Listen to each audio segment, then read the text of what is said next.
our Domino's first pitch of the game. Good matchup. Looking forward to this one with Pinheiro going against Rick Porcello. Porcello 7-4. Pinheiro is 5-7 on the year. First pitch to Curtis Granderson is a strike on the outside corner. We're underway.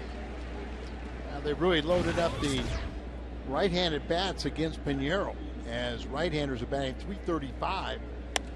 There's a line shot into center field and a base hit. Granderson has had a heck of a series.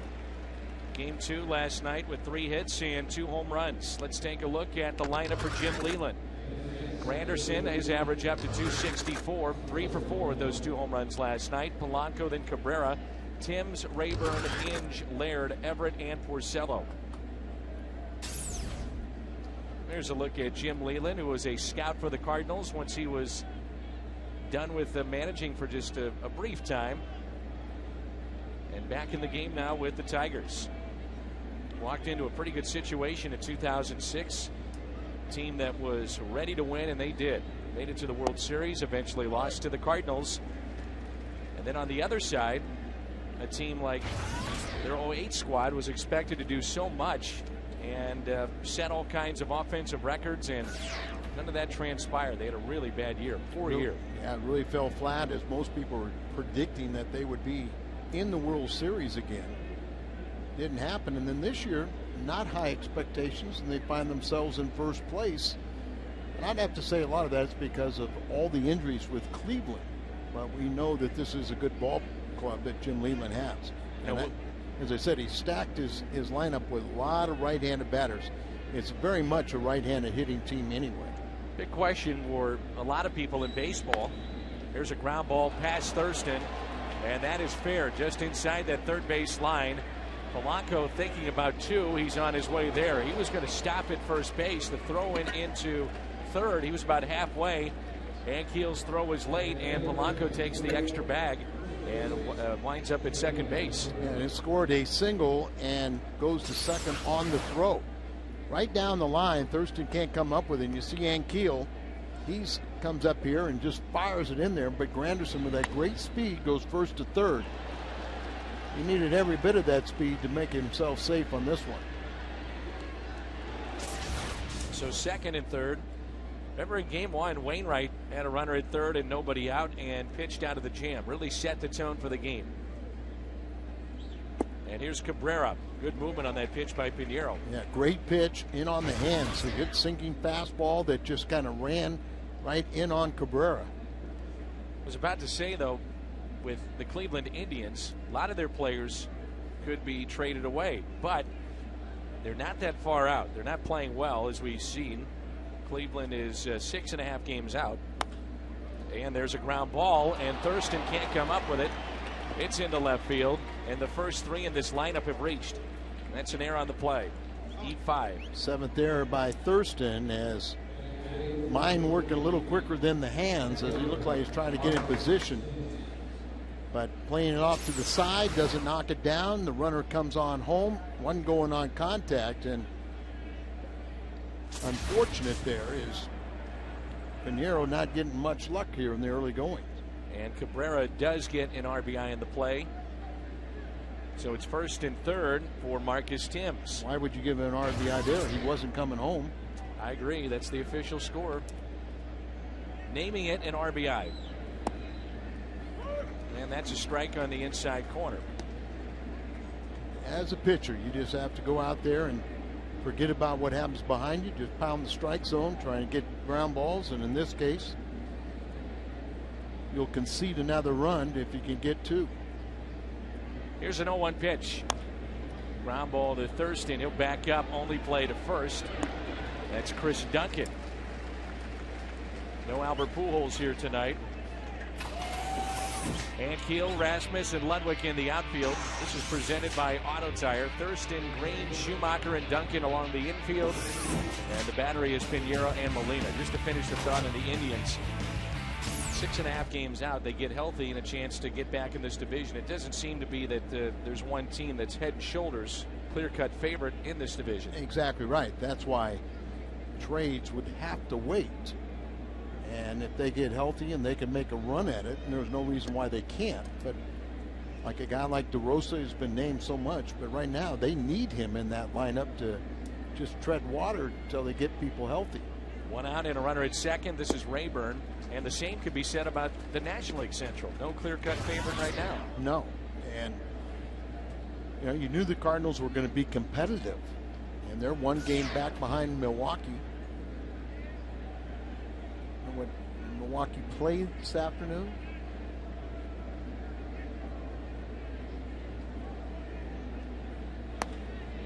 That's pulled foul. You could see the difference, what we were talking about, kind of questioning why Cabrera was given an RBI when Granderson was not running on the ground ball. That was the error, but no problem with Polanco, who was running on contact on the by Timms' ground ball. He should be given an RBI because the guy was going on contact. Milwaukee did not play. They'll get Detroit tomorrow night. They'll be in Detroit. Chicago beat the White Sox today. A couple transactions for the Cardinals today. Cardinals recalled Josh Kenny and activated Cleo Green and sent down P.J. Walters and Nick Stavinoa. So the Cubs over the White Sox this afternoon. Chicago, been a struggle for them offensively. The Cubs now 4 games out, and they're at 500 at 31-31. 2 balls and 2 strikes. 1 out and a runner at second base. Ryan Rayburn, the right fielder. Brandon Inge on deck.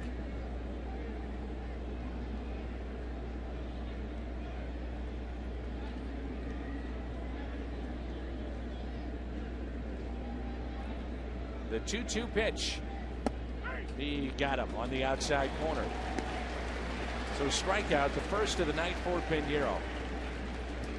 2-2 pitch. Hard to believe. Right there. Hard to believe a fastball right down the middle that he doesn't pull the trigger on. One thing if you swing and miss or foul it back, but to take it, sometimes you wonder where his mindset is. 13 pitches and 11 have been strikes for Pinheiro.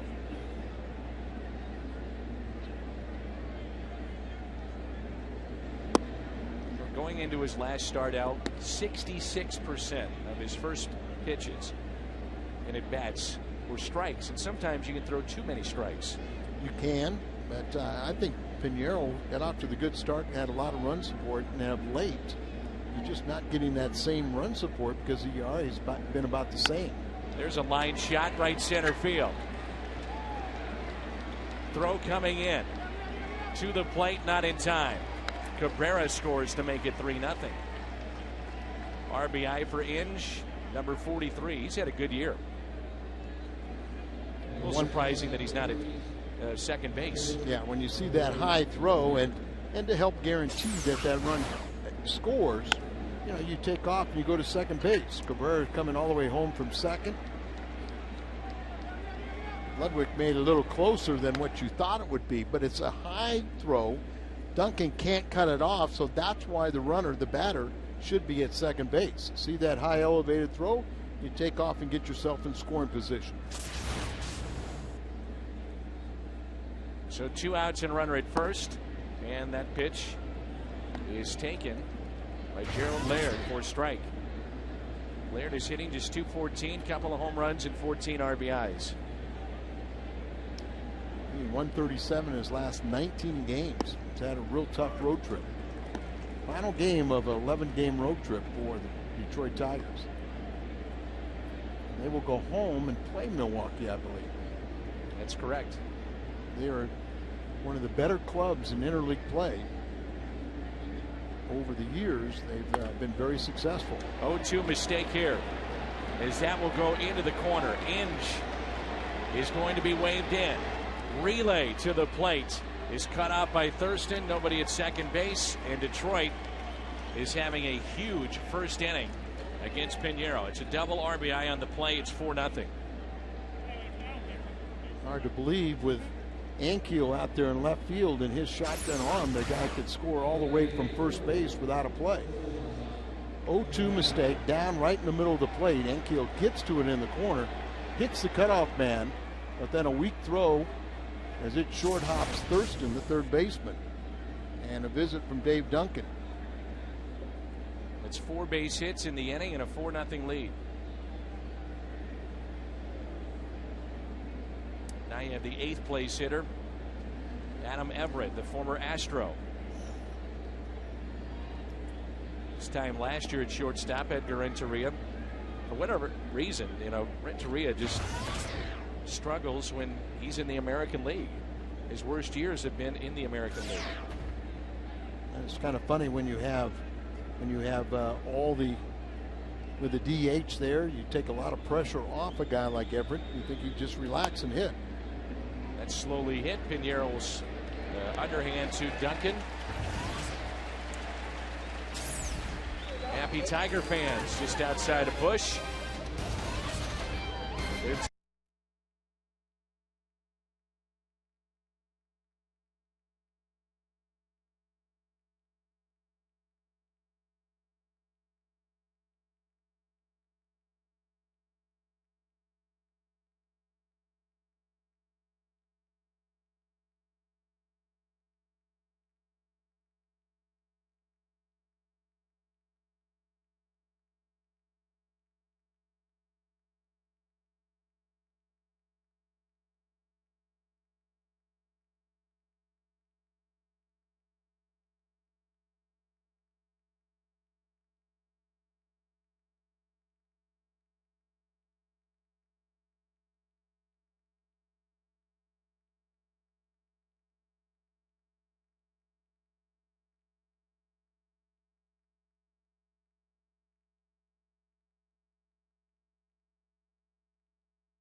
ugly start to this game. 4-0 Detroit on 4 base hits.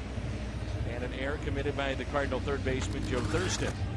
Cardinals lineup: Schumacher, Rasmussen, Ludwig, followed by Duncan, Ankiel, Molina, Thurston, Pinero, and Green. Colby last night 3 for 4 with a triple and a couple of RBIs. Average up to 271. Rick Porcello, young right-hander, 20 years of age, Marshall Wireless starter. He is 7-4. Last year he led the Florida State League in ERA. His first year out, 27th overall pick back in the 07 draft, and already in the big leagues and already a big winner. He's 5th, tied for 5th in the American League with his 7 victories, and he had a great month of May. He was undefeated and had a 1.50 ERA, 4-0. And quickly 0-2. Power pitcher with a power sinker. Now, he's had his troubles against left-handed batters, and you just figure that they're low ball hitters. Doesn't have a real successful changeup. They took a slider away from him. He's been throwing a curveball, but we may see the slider come back because of success that left-handers have had against him. 2-2.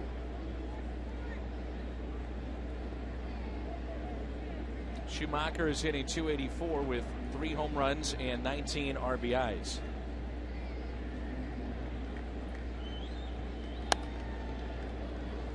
Listed at 6'5", 200 pounds, from New Jersey. Cardinal scout in New Jersey, Joe Rigoli, knows the family extremely well, and what an excellent scout he's been over the years. And that's hit to third. 1 away.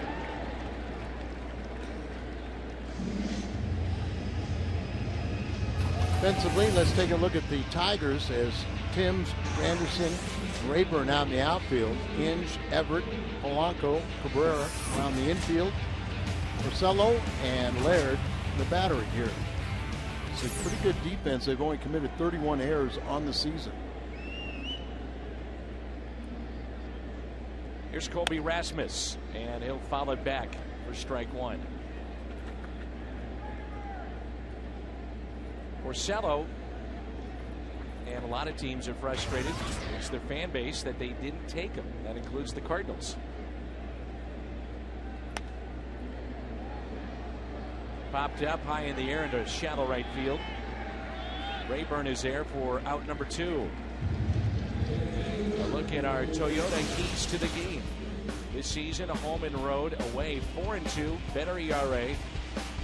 6-6 in his start. You see 6 on the road, 6 at home, and just 7 walks, 22 strikeouts on the road. I just wonder if that's maybe with all the pressure this young man. They say he has tremendous poise. Nothing phases him at all. And you were mentioning that a lot of clubs. He fell all the way down to the 27th pick. Now, I was mentioning Joe Rigoli, and the Cardinals, and Joe knows the family extremely well. They sent Joe to talk to the family, and he came back, and the kind of recommendation is that we're not going to be able to sign him. And so they chose Peter Kozma, who, by the way, is a all-star in the Texas League. 2-1. Cardinals had 9 all-stars on that Springfield team. And 9, huh? 9. And you have to believe that if Brett Wallace was still there, he would have been the 10th. But Kozma only batting just slightly over 200, but he's an all-star. 2 balls, 2 strikes. And he's in the minor leagues, and Porcello pitching here in the majors. Big leagues.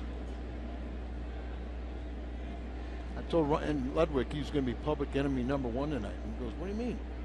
That's when they announce you in the 3rd spot, not Albert. Yeah, you're right. He goes, "Oh, okay." But Albert, whether it's a little ankle twinge or not, you got to give him a day off sometime, don't you? The way that he hits against Kansas City, I don't have the numbers. I'd love to see him, though, what he's done with either scheduled off days or off days like this that Tony gives him. But he just comes back so refreshed, it seems like. Well, that's it. And I mean, you know, Tony never likes to give him an off day at home. But by the same token, he's going home. Exactly. And he hits against Kansas City so well, as you document. It's fairly close to 400. 2 outs and a runner at first. There's a base hit for Duncan. So you think about strategy here tonight. Tony La Russa's got the biggest bullet that you could imagine sitting on that bench. Excuse me, why don't we say a cannon or a mortar? It's a missile. The Firestone leaderboard nationally game-winning RBIs. And here's Rick Ankiel. Rick Ankiel in left field tonight. 247, 4 home runs, and 17 driven in. Off to Kansas City following the ball game tonight. First of 3 against the Royals tomorrow. One more thing about Porcello, I just remembered the fact that there were 7 clubs that did not pick him but took a pitcher after the Cardinals declined. Can we go back? You know, go ahead and just make that decision. Now, he did get over $7 million. But here's the thing. If he makes the team like he is here, it's risk reward. Sure, you know, surely it's a big risk, but if he makes it to the big leagues and does it at an early age, and then all of a sudden has numbers like this, he's a bargain. Well, I agree, but you know, the people say, you know, well, what if he hurts his arm tonight? Well, what if he hurt his arm last year before he got to the big leagues? You know, that's always the risk you run with anybody. And the Cardinals took a risk with this guy at the plate, Rick Ankiel, at the time. Remember signability with him? And I don't know if it was in play, but I know in 07, if you didn't sign him, you know, you have the fallback position that you get another pick, or you get that pick the next year. 2-1, now 2-2, and J.D. Drew is another one of those guys. Cardinals took a risk with him. Yeah. But if you feel you're that confident that Porcello, Ankiel, Drew, at some point they're headed to the big leagues, and doing it in a fairly short time, it's worth the investment. Is it risky? Yes, but the reward is huge. Yes, and there's sometimes fun in games, or go out there and sometimes you hear rumors about it's an off-speed pitch and a strikeout for Porcello.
Over 100 live out-of-market games per week. For complete details, visit STLCardinals.com, where baseball is always on.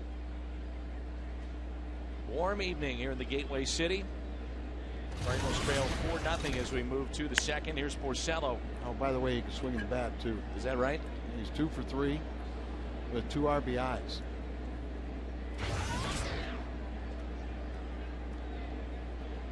Anderson was kind of anxious to see what he would do swinging the bat. Then he found, like everything else, he's pretty good. Ground out to short, and there's one away. Detroit also made a roster move today. Dontrell Willis back on the DL with his anxiety issues. He is in uniform for Jim Leyland in that dugout, but well, you really feel for those guys, don't you? Well, they already made the determination he wasn't going to make his next start. I guess his last time out he walked 8. Earlier this year he walked 7 in a game, and that was interesting. On their pregame show, the Tigers were describing he, along with like Khalil Green and everybody, but they linked Ankiel and called it an anxiety disorder. That was Ankiel's. It used to be old-fashioned, couldn't throw strikes. You got to have a name for everything, don't you? It's inside, 1 ball, 1 strike, and that was on the Detroit pregame show. Detroit's pregame show. Here's a 1-1 pitch. Out to center field. Should stay in the ballpark, and it will. Colby is there to make the catch. I'm sure Steve Blass would be happy to find out that he probably suffered from anxiety disorder. And one of the guys that has issues, Zach Greinke, or at least he had them. He really got away from the game of baseball. He had talked about quitting, and the organization just told him to collect his thoughts, get his mind at ease, get away from the game, get out of the city, go back home. Which makes it curious to see how Khalil Green will respond, because it really, wasn't that long ago that he was having these issues, and he's right back. And he only had 4 games, and now we understand, part of his assignment is going to be playing third base. Much better inning here for Pinheiro. Polanco rounds out to second. Midway through 2. 4-0.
Fox Sports Midwest Cardinals live blog at foxsports.com/Midwest. Pat, Rick, Jim, Cal answer questions about the game throughout the night. foxsports.com. Here's Yadier Molina. And that first pitch is a strike at 91. It'll be Molina, Thurston, and Pinheiro. But you really do feel for these guys that obviously feel immense pressure playing at this level, and they're on TV every night, and it's a different game. Some guys can handle it, some can't. It's very tough at times. I mean, you make a mistake in most people's work, maybe your boss and a few co-workers find out about it, but here the world knows about it. Sure. And many times replayed over and over and over. It's just how you deal with things. And I'm sure for some of these guys, it's the expectations of the contract too. Khalil Green in the final year of a pretty big deal. Dontrell Willis had a $30 million contract, and Jim Hayes, I know you had a chance to visit with Khalil Green yesterday before the game. Here's a 2-2, and that's slicing and a fair ball. Cut off very nicely by Rayburn, and that holds Molina to a single. Gets by him, it's extra bases. Jim, what do you have? Well, I did talk to Khalil after last night's game. He knew he was going to be activated today, and while he didn't want to discuss some of the anxiety issues that he's been battling and whether or not the rehab assignment in Memphis helped him in any way come to terms with those problems, he said in terms of baseball, going to Memphis really helped him out, and he said he remains confident that he can be a key contributor to the Cardinals this season, and that's all he wants to do. How about playing third base? Did you ask him about that? He said he's pretty comfortable playing third base. Tony La Russa said the reason why third base would be a good option for Khalil is it's more reaction, less time to think about things. And also, I get the feeling maybe just a change of venue, in a sense, might change things up for Khalil. Right. He also played third base in college, and he had one of the greatest collegiate careers. Clemson. That would probably play into that. There's a base hit for Thurston. It's back-to-back hits with Thurston and Molina both going the opposite field. Marcello came into this with left-handed batters hitting .321. So that's why he kind of stacked the lineup with the left-handed batters. Molina, we always talk about what an accomplished hitter he is in the ball away from him. Just that inside-out stroke, slicing the ball there. But it's good to see an outside pitch taking the opposite way by Thurston. Now, as we have seen in this series, in this spot, Molina running at second base. If you'd like to sacrifice, it has to be a very good bunt with his speed. And they're trying to keep him as close as they can at second base, but you can get that force play at third. Absolutely, but so it's key that if Pinheiro gets the bunt down, he wants to bunt it hard enough down the third base line that it gets by the pitcher, and the third baseman has to come in, vacate the bag, and field the ball. Now what they're going to do is you watch Everett, the shortstop, he's going to shadow, keep Molina very close, and then in one play you could have a pickoff, but another play, well, he'll get over to third base too. 1 ball, 1 strike on Pinheiro. He is the 8th place hitter, and Tyler Green is on deck. We saw Detroit, though, very aggressive in this spot earlier in the series by keeping Molina as close as they can to second base. So you want to have the third baseman field the ball, and then it's a foot race with the shortstop and Molina. Well, Everett's going to win that, but a good bunt down, you should get him over. Here's a 1-1 pitch to Pinheiro. Instead, they'll check on Molina, who's only about 4 or 5 steps off the bag at second base. Remember, early in the season, he was picked off the second base. And, that'll shorten up your lead a little bit, too. But the shortstop, Everett, playing right behind him. There's the bunt. And a force play at third. But they throw it away. And Molina will score. What is it about Detroit and some of these plays made here at this particular venue, Busch Stadium? Reminds you of the 06 World Series, doesn't it? Well, it was the pitchers that couldn't field their position and threw a lot of balls away. But here, this is not where Pinheiro wanted to bunt. Catcher picks it up. He's got him dead to rights at third base, but the high and wide throw allows Molina not only to not get the out at third base, but to come around and score on the error by Laird, his first error of the season. And you can see Jim Leland not happy, bringing in everybody. Got a young pitcher out there, and you're adding to his misery by not executing. And nobody out for the Cardinals. Runners at second and third. A base hit. They're right back in the game. So Molina scores on the play of the first run for St. Louis. There was a great example of a guy getting the bunt down, but not how we talked about. And perfectly, the third baseman could go back. They have the shot to get the force out at third base, but the errant throw spoils the defense. And Green hits it to the right side off the glove of Cabrera. Run will score. It's still nobody out. It's 4-2. Base hit, RBI on the play. His 10th of the season. Right, you see the inside out stroke trying to go to the opposite field. Backhand by Cabrera, deflects it towards second base.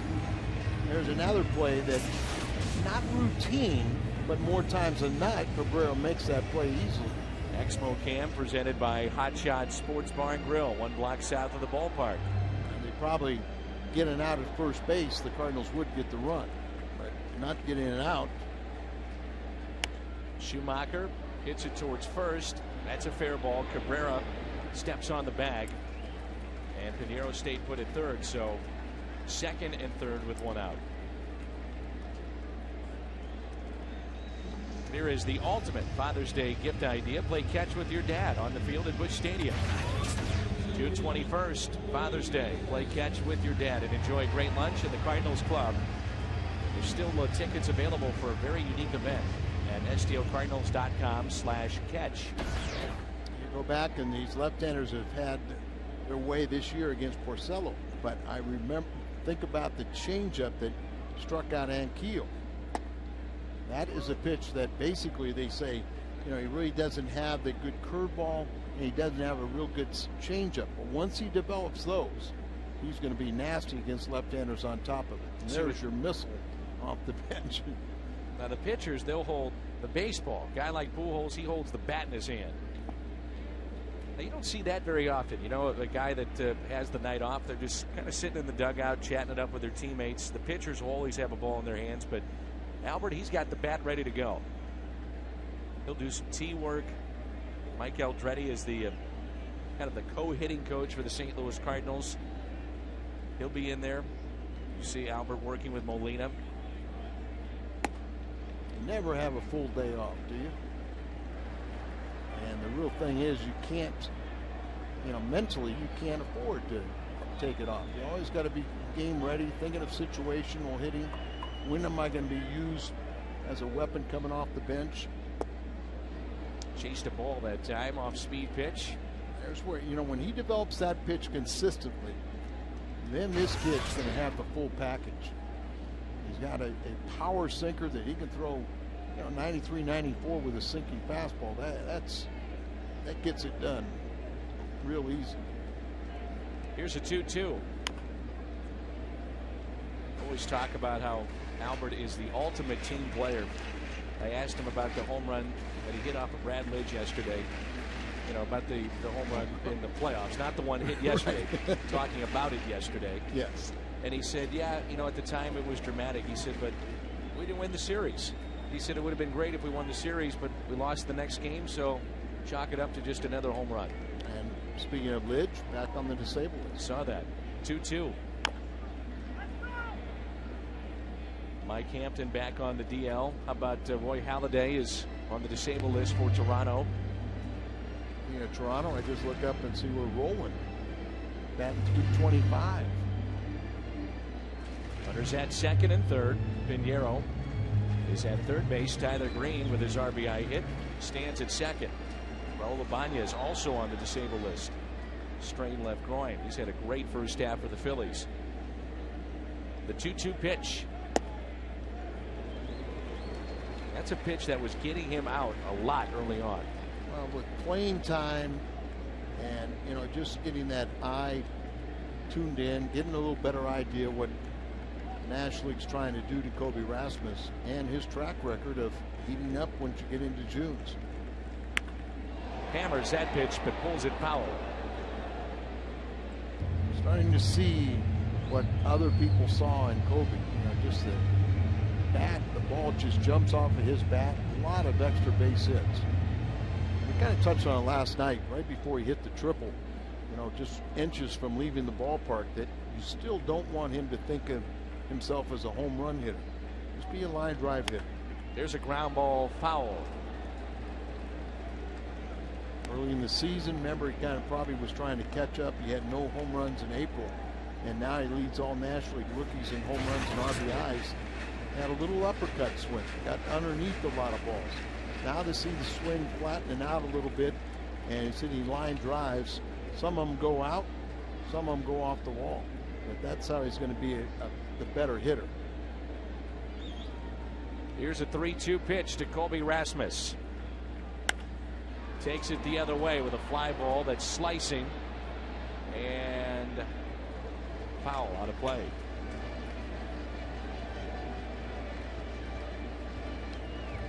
Unfortunately for Detroit, they'll return home, as you mentioned, after this long road trip that they've had. Fan base, because they're affected by the auto industry in Detroit, they're down by something like 10, 11,000 tickets a game. That's significant. It's a good baseball town, but as you said, with all the unemployment. Change up that time. Good pitch on 3-2. See, that's what I'm saying. When this kid perfects that, he struck out Ankiel with it. Now he gets Rasmus. And he's got something really working. And Al, he's a young guy doing this, 20 years old on a 3-2 pitch. Well, you got to learn at this stage if you're going to be a winner. And they said this kid, he's got all the ingredients. He's coachable. He's got electric stuff. He's got youth on his side, and he's just getting better. The only way you really learn is to pitch. So 2 outs, 2 on for Ludwig. Had the key RBI last night. Nice play by Gerald Laird to keep that in front. Ludwig on a check swing was not called a strike. It would have been the 3rd strike in the at-bat. Bases loaded, eventually drew the walk and picked up the RBI. Let's go back to what you said last night about how he feels about his swing and how close he thinks he is. He said that he is as close as he can get. He said he feels great. The numbers and results haven't quite been there. Out to deep right field. That will stay in the ballpark as he flies out on the track to right to Rayburn. 2 innings in the books. Cardinals get on the board. It's 4-2.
Throughout our communities, unique individuals give back in many charitable ways.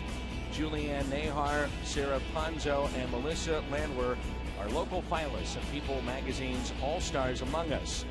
They were here on the game, on the field before the game. Through June 24th, you can vote for one of those folks at foxsports.com and click on the link for All-Stars Among Us. Don't forget to vote. This is the second time that Albert Pujols has sat this season. I have to remember, too, that Pujols was dealing with a little bit of a touch of the flu bug last week, too. Sure. So, good time. Give him a little rest. Hopefully we won't need his bat come off, as the Cardinals have got back in this game with a couple unearned runs. Here is Cabrera. 0-1 pitch. This is low and away. Cabrera, first time up, reached on an error, but did get an RBI on the play.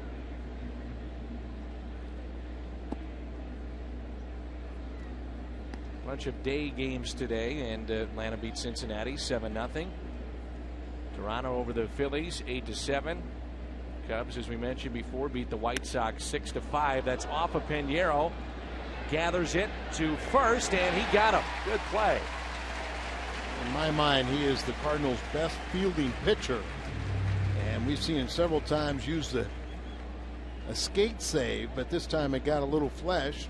Barry Weinberg out to check on him. Tony slowly walking out there, and after he recovered and made the play, he limped a little bit. Little slider goes off, gets to look like the calf of his left leg, recovers, strong throw, and gets Cabrera at first base.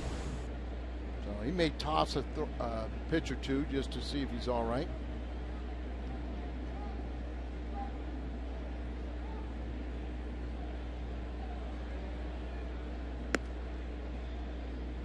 And he says he's fine.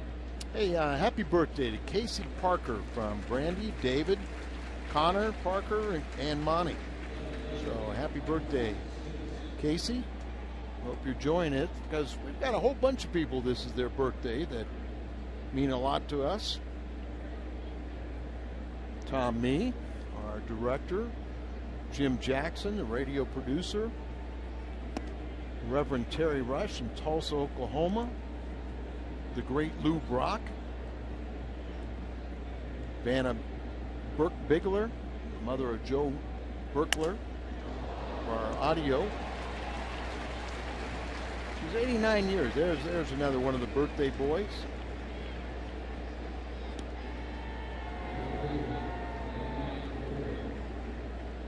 There's Shannon, I think, wishing happy birthday in Jim's ear. 2 outs after that line out by Timms, and a broken bat, and it brings in Rayburn. Pinheiro still shaking the leg just a little bit. It's the kind of thing that he, right now he'll feel all right, but then goes in the dugout and it tightens up on him. Keep an eye on that. 2 outs, nobody on, and it looks like Joel is starting to settle in after a rough first inning. How often does that happen? 6 straight now for Pinheiro. 0-1 pitch. Looking forward to seeing Kauffman Stadium with the renovations. Very much so. Actually, there's fans that are beyond the outfield walls. That wasn't the case for a number of years at Kauffman Stadium in certain spots with the fountains. Well, they have kind of a suite out in the fountain area now, and then a lot of those renovations were out in the back. Actually the back part of the stadium up on that hillside, I understand. Here's a 2-1 pitch. Grounded foul, 2-2. Your old stomping grounds, Kansas City. Have you been to the Negro Leagues Baseball Museum? I have not. I need to do that. I know, and of course we miss Buck O'Neil. First time I met Buck O'Neil was back in the 70s. And the reason I met him, it was at a banquet for Lou Brock. Buck O'Neil signed Lou Brock. That's right. He was one of the Negro League greats, but he was a scout in the Cubs organization. And Lou brought him in for the banquet, and he started telling stories, and he had my ear. I was about to say he's a great storyteller. And you think about Josh Gibson and he roomed with Satchel Paige. Satchel Paige, all the great Negro League players. Such an elegant man, and you know, and a great speaking voice, and like you said, a storyteller, and he'd have flair to him. Oh, you know, oh yeah, how you know, he dressed. Some of these stories behind the scenes were a little more colorful. But he was great. He gave me a personal tour of the Negro Leagues Baseball Museum a few years ago, the tender age of 90. Yeah. I believe he was 91 or 92, I think, when he passed away. If not 93. You know, it was somewhere in that vicinity. 3-2 pitch to Rayburn. Popped up. Playable. Duncan is over. And he's got it. Good catch. 3 up, 3 down. Duncan leads it off when we come back.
The Cardinals.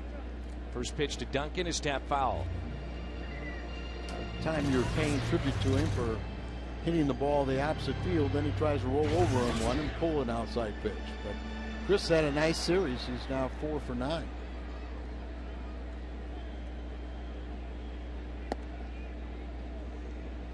The results are in, at least initially, Al, and Jim Hayes apparently won the debate. Well, he didn't win the debate. It's just, you know, it's. The fans are saying they enjoy interleague play, is what you're saying. So you didn't lose the debate. I just say debate. they're all wrong, but you know, but to each their own. Well, you did say that everybody that likes interleague play is wrong. You did say that. I did say that. Yeah. Yeah, and that's correct. Jim, apparently you have the early lead. Yeah, don't enable Al, because this happened last time. I had the early lead, and he had the open mic for inning after inning, and he just pounded away his point until he eventually won. Well, I mean, in this case, I think it takes away so much because, you know, in theory, you know, you could have a club, say an American League club goes 0 for 6 against a National League club, and they meet in the World Series, and it's kind of a little anticlimactic. And I still believe that if you're going to do the interleague play, why not show National League fans what a game is like with the DH, and show the American League fans what it's like when the pitcher hits? Well, I'm glad you agree with me that interleague play is good, and perhaps it needs a little tweaking. So no, it needs a lot of come tweaking. over to my side. Thank you. I didn't really come over to your side. I just updated numbers, 65%. They like it. You can text right now, enter space, and then A or B? It's 66% with Al's vote. He just changed it. No, I didn't change it. I think that, here we've done it for 12 years. The Yankees have been here one time. The Red Sox have been here one time.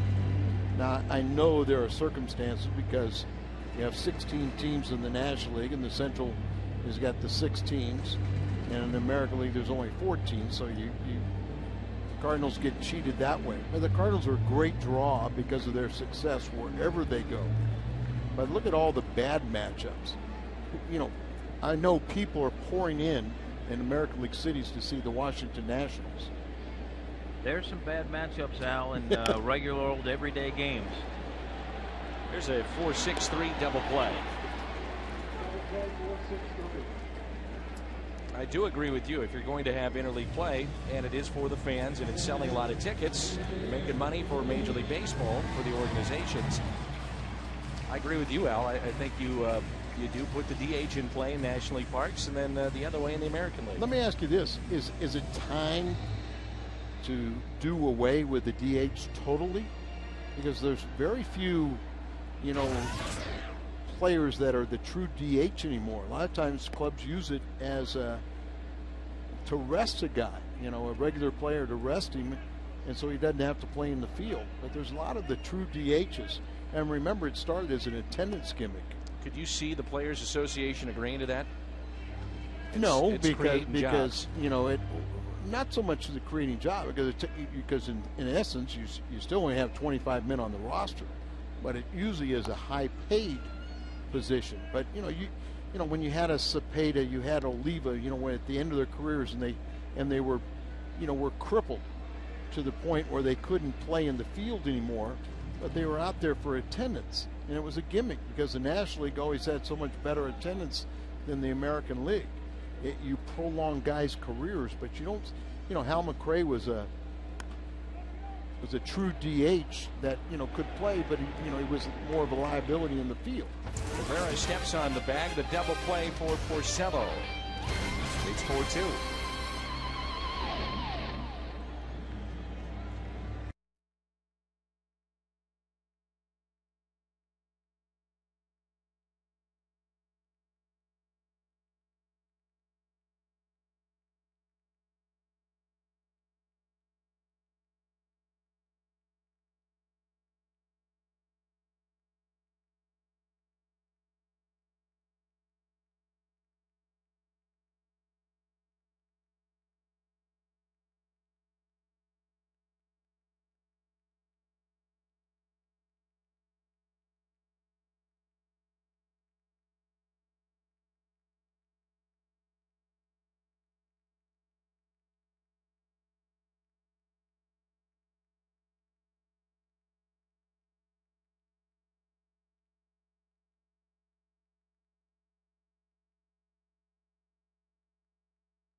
Cardinals baseball on Fox Sports Midwest is brought to you by Kia Motors. To learn more, visit kia.com. By Aflac, we've got you under our wing. And by the Casino Queen, home of the loosest slots. Big crowd once again. Over 40,000 we were expecting here tonight. And Detroit has a 4-2 lead. Here's Brandon Inge. Really gives Jim Leland some flexibility, as Inge can play the infield, and he's a catcher as well.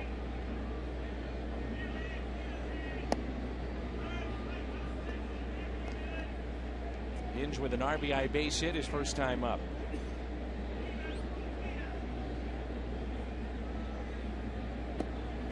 thing about the DH, it does create jobs for guys that are one-dimensional. Yes.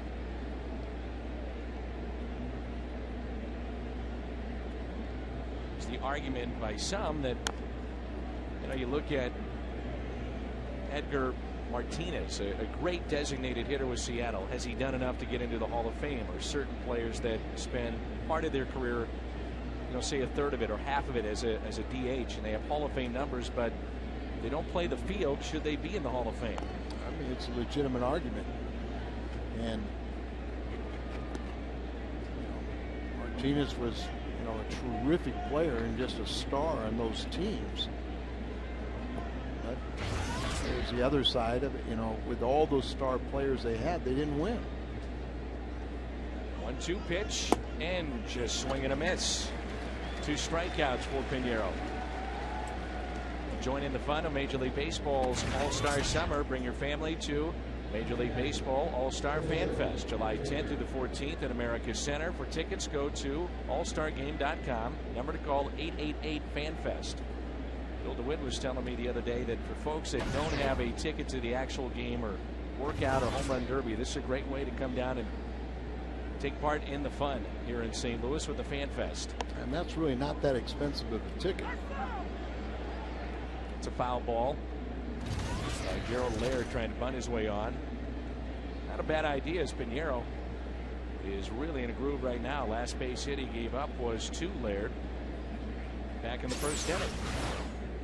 Exmo Cam brought to you by Hot Shot Sports Bar and Grill. Started 8 in a row. So Laird trying to break it up a little bit. Pinheiro has struck out 2 and has not walked anybody. Hanger, but couldn't center it. Pinheiro, first pitch strikes 14 of 16 here tonight. Didn't help him in the first inning. And you were alluding to that, about there is a time when you throw too many strikes. Good pitch there, got him to reach. Thurston settles and throws, and he got him by a step. So 2 outs, and it brings in Adam Everett, the shortstop. Always liked Everett when he was with Houston, very good defensive player. So 2 outs, nobody on, and the 8th place hitter, Adam Everett. Grounded back to Pinheiro his first time up. He's 0 for 1. 49 pitches, 37 have been strikes. 4-2 Detroit as we play here in the top of the 4th. Only a 3-game homestand back on the road tomorrow night. Real tough stretch for the Cardinals right now before the All-Star game. A lot of games on the road. And what is about a 10-game stretch before the All-Star game or the break, including the dreaded Sunday night and this one with a doubleheader, day-night doubleheader in Chicago. Pinheiro got a piece. Schumacher makes the play. Slowed it down just enough. Thurston, Pinheiro, Green coming up. It's 4-2.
AT&T, the nation's fastest 3G network. AT&T, your world delivered.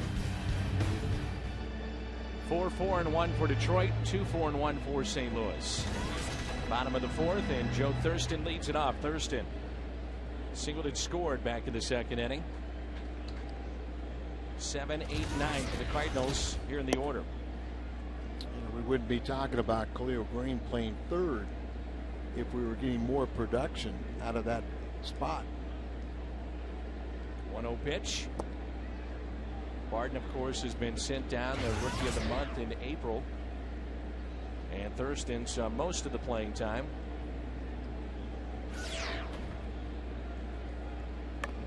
Trying to bunt his way on a high pitch. Thurston is out at first. Nice play by Laird. 2007. Take a look at the MLB draft. David Price, Tampa Bay.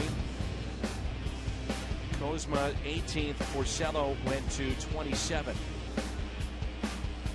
Wieters just did his first home run for Baltimore the other night. He's the catcher of the future, and we said after the Cardinals passed on Porcello, 7 other clubs drafted pitchers and all passed on him also.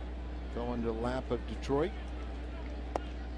and they met his asking price, over $7 million. A lot of money for a high school kid, isn't it? A lot of money for anybody. Here's a 1-0 pitch. 1 ball, 1 strike.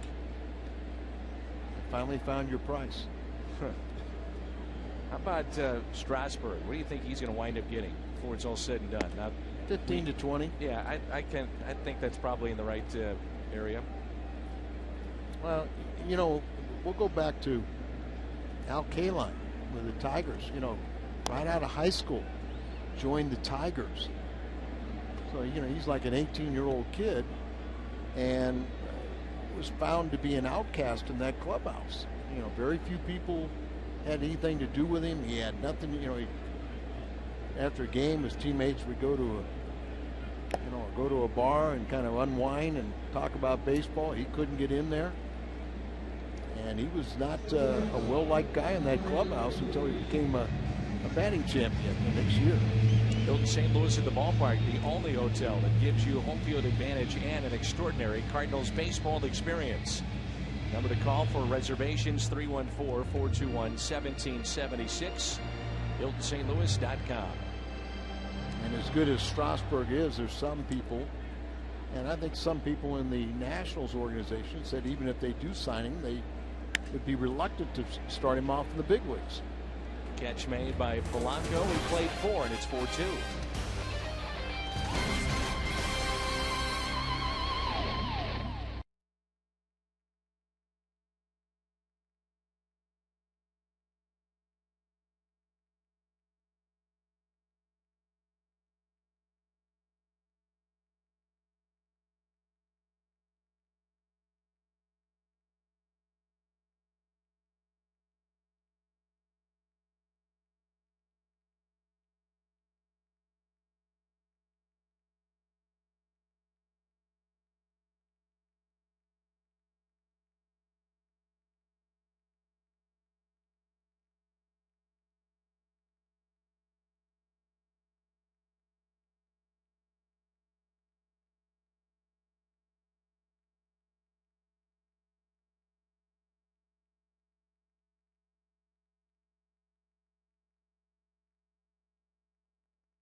Lumiere Place Casino. Watch player interviews and Tony La Russa plus Pat Barris and Rick Horton break down the game. U.S. Cellular Cardinals live after the game on Fox Sports Midwest.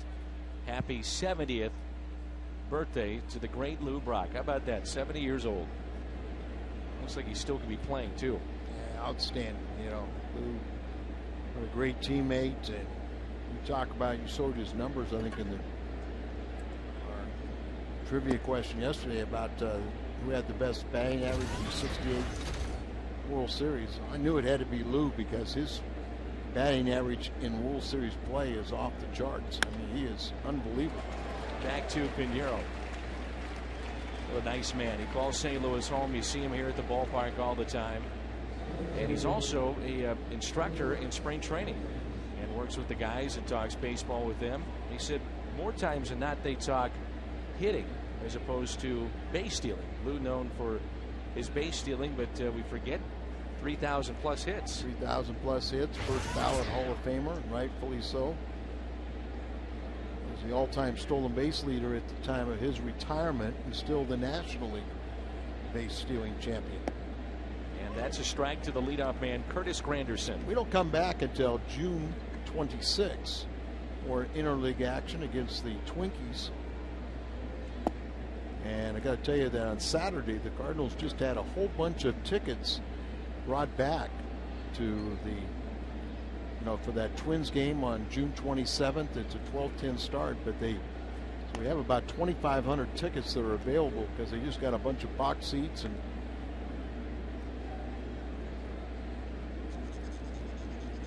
1-2 is the count. One out and nobody on. What was that date again? June 27th, the Saturday 12:10 start against Minnesota Twins.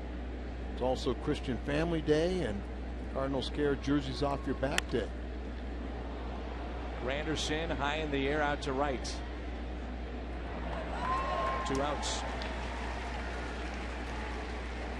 The day before, it's Friday, June 26th. Make sure to bring the family to Busch Stadium. Merrimack Caverns night. All kids 11 and under receive a coupon good for one admission to Merrimack Caverns. Always a cool 60 degrees inside the cave.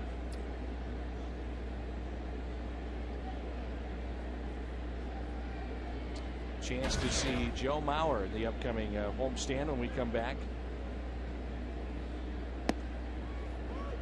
Batting champion and a catcher and a great player. Remember that Joe Mauer wound up going to Minnesota because of Mark Pryor and his demands. Right, and so that's what saved the Twins in that situation was they got a local kid, and you look in the long run, they made the wise decision to sign Joe Mauer rather than Mark Pryor. Pryor is still a property right now of the San Diego Padres, trying to rehab and come back. That's hit down the right field line, but out of play. Joe Mauer is hitting for power this year too, plus average. He's above 400. Good ball club, and they're right on the heels of the Detroit Tigers for first place in the Central Division. And Minnesota beat Pittsburgh today 5-1. 2-2. So they're a game and a half back of the Tigers.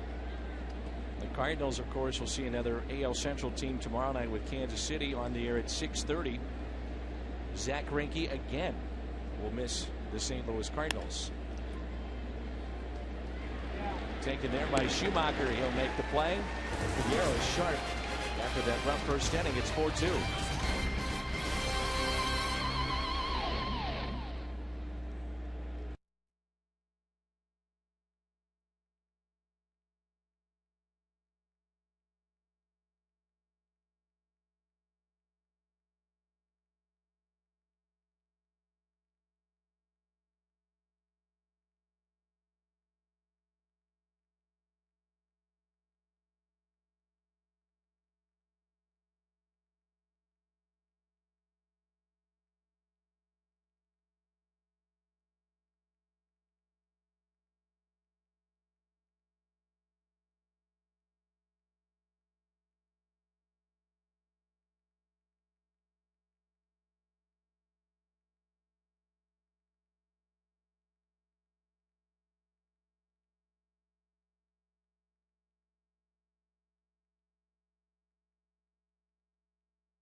Padres, and the Cardinals win 7-4. Schnucks this date in baseball history. Here's Skip Schumacher. You're wondering, the last inside the park home run for the Cardinals, Fernando Vina back in 2001. Lou Brock, a career .293 batter, 3,023 hits, 12 seasons of 50 or more steals, and a total of 938. Especially when Vince Coleman was here and we saw his proficiency of stealing third base. Lou rarely ever stole third base. And, you know, his thinking was that, why should I take the risk? I'm going to score on any base hit to the outfield. So, you know, don't risk it. Line drive into right and a leadoff hit for Schumacher. Skip is 1 for 3. Saturday afternoons made for baseball. This week, Fox brings you the national game of the week as Albert Pujols leads the Cardinals into Kansas City. It's the I-70 series. Cardinals and Royals this week at 3. And we got to thank everybody that was at the Champions Club last night. We had a great time. It was a lot of fun. Hopefully all the fans got what they wanted from us, but we really enjoyed that experience and look forward to doing it again in the future. There's Colby Rasmus, and he takes a strike. Rasmus struck out back in the second inning. The biggest strikeout of the night thus far for Porcello, with runners at second and third and only 1 out. Got him on the changeup on 3-2. Lines it into left center field, base hit. Back-to-back hits. A chance now for Ludwig.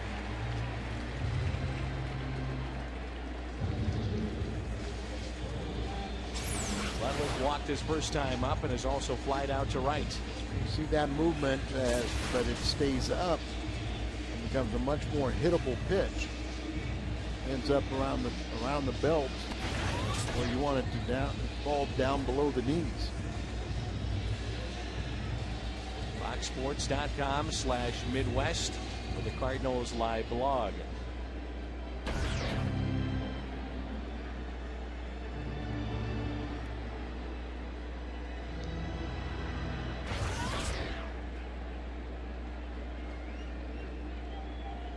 We're well off the line at first base.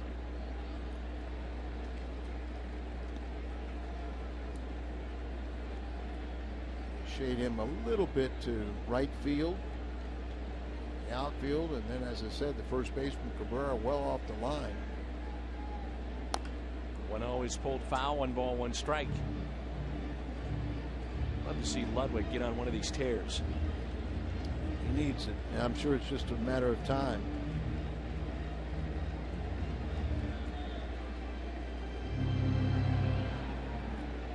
He's off his foot, so that's why you see him limping. 1 ball, 1 strike. Average is dipped to 235, 9 home runs, 32 RBIs. Detroit had him in their system. And he was with their AAA team and hit 28 home runs in 06. Did get called up, and that's how he became available. Signed with the Cardinals as a 6-year minor league free agent, and that was a John Mozeliak signing.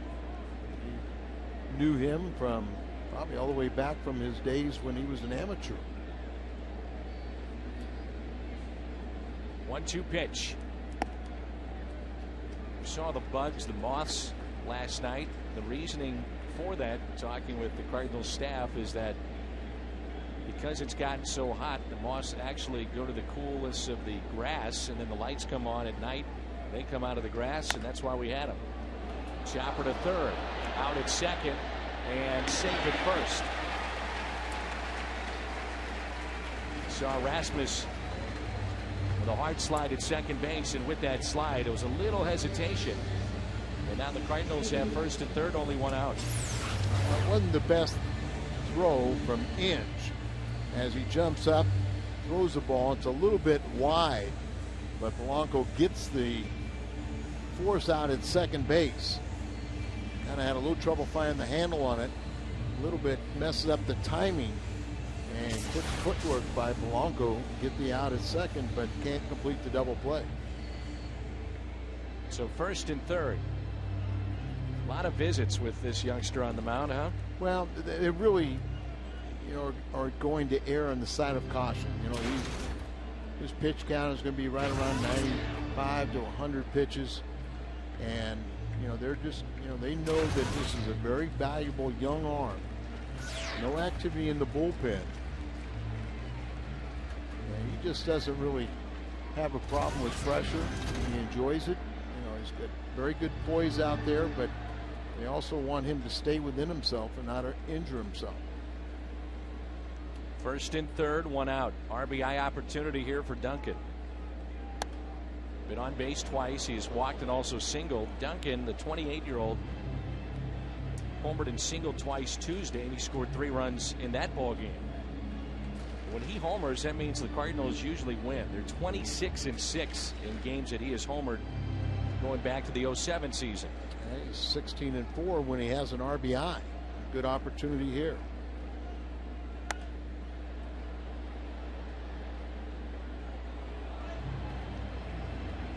Oh, 2.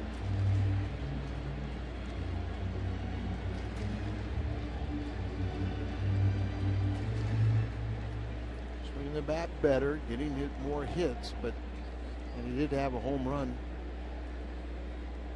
in this series, but still a low total for him. Grounder towards third, out at second, and that's all they're going to get. A run will score. It's 4-3. You hear the fans, they wanted to see a safe call out there at second base, but clearly taking it out of the glove, I believe it was the right call. Yes, it was.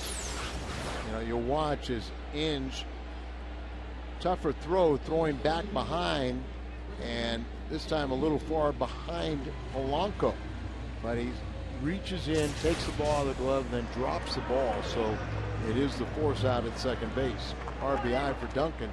Let's hope that translates into a Cardinal victory. So the Cardinals now cut the lead to 4-3. 2 outs. Runner at first for Rick Ankiel.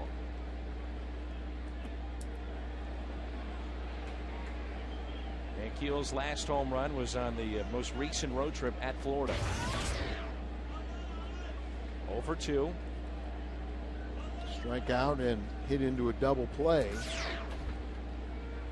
And they know that if they can throw the breaking pitches away or even a fastball away, make a mistake on the inner part of the plate and you kind of get it from the belt on down, he can hurt you. Up the middle, base hit. Got Porcello hopping off that mound. So 3 base hits for the Cardinals here in the 5th.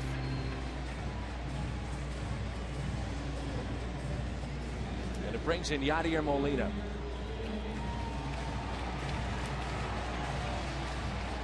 Two outs, 2 on.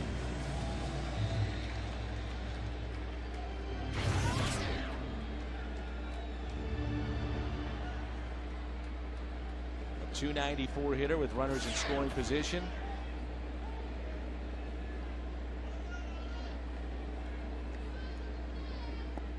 And Molina, the key at bat really in this series, you think about it, against Justin Verlander, their ace. First inning, game 1, and he delivered. And then yesterday he had 3 hits, including a home run. So hit here tonight, 6 for 9 in the series. Inge can step on the bag. He does so. The Cardinals edge a little bit closer. It's 4-3 after 5.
AT&T, switch to the nation's fastest 3G network. AT&T, your world delivered. And by the double cheeseburger extra value meal, now just $2.99 at McDonald's. Top of the 6 rolls in, and it's 4-3. Tigers on top. Cardinals about hit Detroit 7-4. Well, how about the job that Pinheiro has done?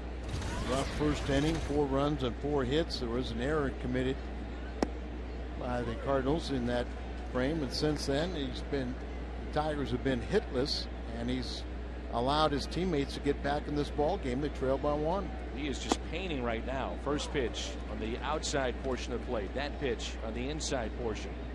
Arguably his best start was against Chicago back on May 19th.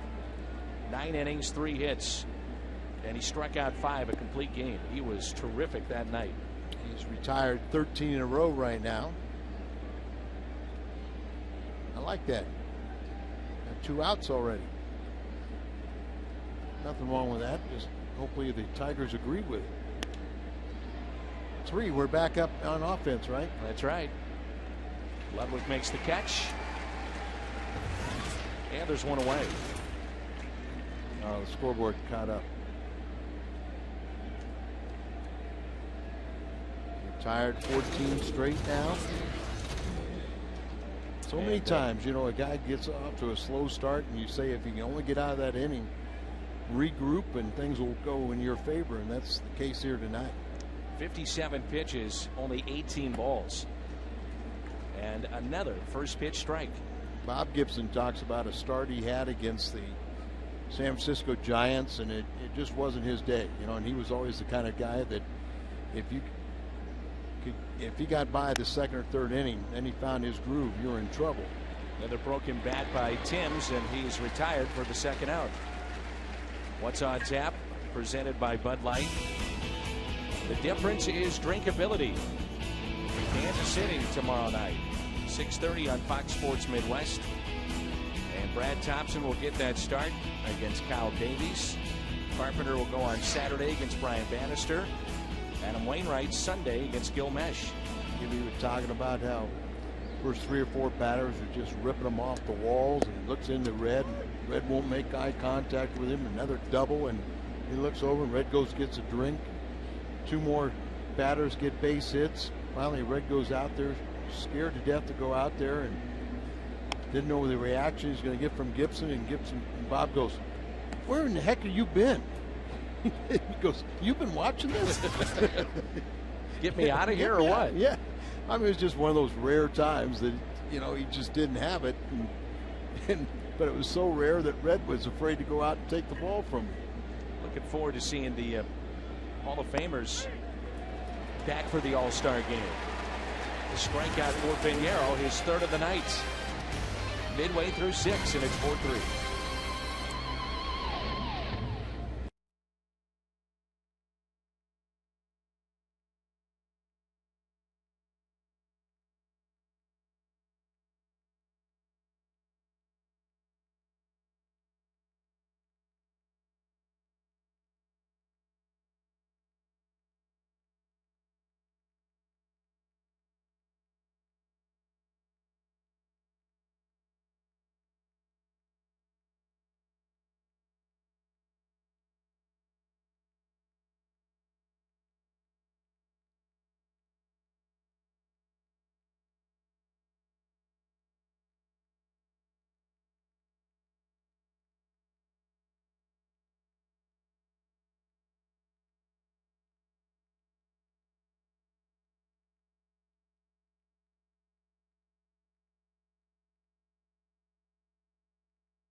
Turn now to the Aflac trivia question as Joe Thurston leads it off. How many of Lou Brock's 938 steals were against the Cardinals?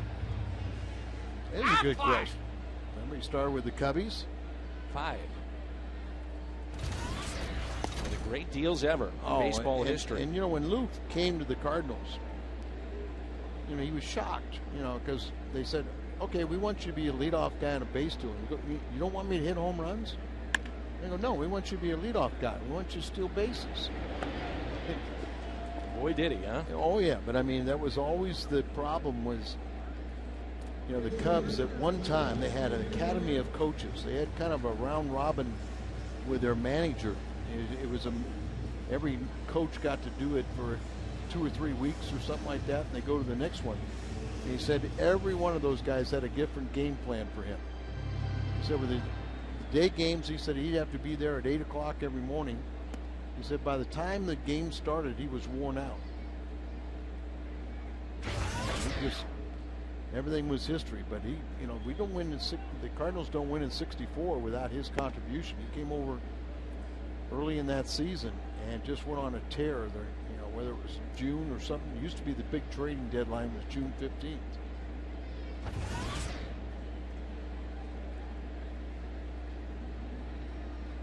The 2-0 pitch, 2-1. I remember talking with Walt Jocketty about trades, and he said the one team that, from his perspective, just it didn't matter, even if it would have been for him a lopsided deal, because he was, at the time, he said pretty nervous about doing it, was trading with the Chicago Cubs. He said, what if that trade comes back to haunt you? And it's the Cubs. Well, you know, I mean, that's any trade can come back to haunt you. But the Cubs, Al. If you make enough of them, you're going to make a percentage of good ones. Sure. You're going to make a percentage of bad ones. Well, 6 is a serious number. The Cardinals score 6. You get a 20-ounce coffee, frozen drink, just a quarter the next day at On the Run at Mobile. But the case being, you don't want to be referred to as on the other side like the Lou Brock trade.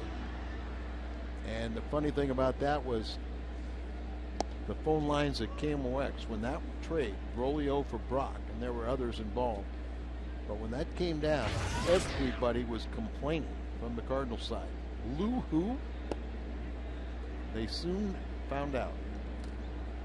1 ball, 1 strike on Green with 2 outs.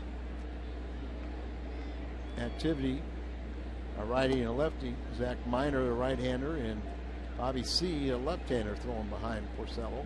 93 pitches tonight as we play here in the 6th. And they're just hopeful he will get through this inning. That's a liner and a base hit.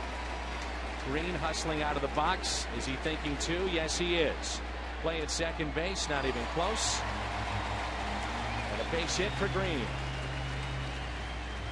It's 2 for 3, as he was a late replacement for Brendan Ryan and has come through in this game. Our buddy Bernie Federko, the Hall of Famer. Looks it down in the left field corner and thinking 2 out of the batter's box, and he gets there easily. That's Bernie on the left. Bernadette, his wife, on the right there. Bernie Federko. Bernie and Bernie. That's right. And now Jim Leland will go to the bullpen. He's making a double switch. Rayburn will come out of this game. And it looks like they'll probably bring in Bobby C., won't they?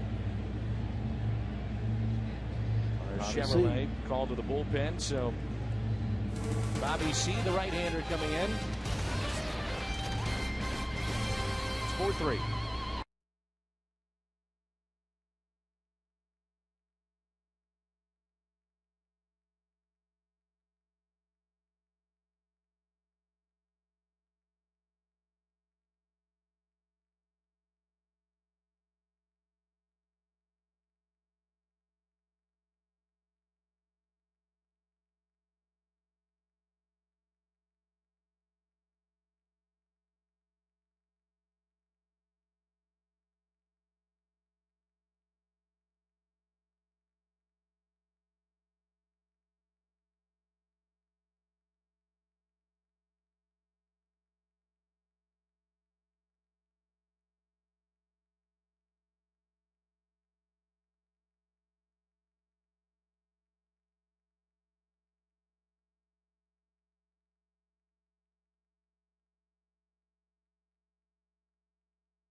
Xfinity game recap. The Cardinals and the Tigers meeting this week for the 8th time in interleague play, the first time in St. Louis since 2001.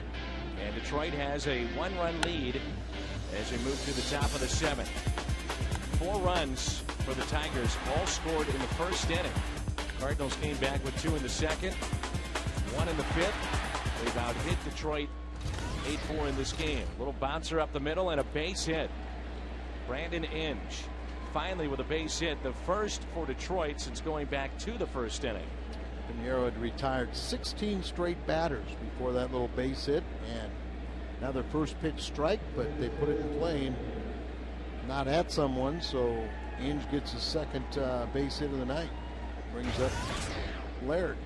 He's had a lot of ground ball outs, so potential here certainly of a double play as Laird has singled as an RBI, and he's 1 for 2. He's also grounded out to third. Some of those guys out there in the Cardinal bullpen start to stretch. Yeah. Orsello, his line is 5 2/3, 8 hits, 3 runs, only 1 was earned. Walked a couple, strikes out 3. In line for the victory. But the Cardinals have been in comeback mode. See Molina give a peek down there to first base.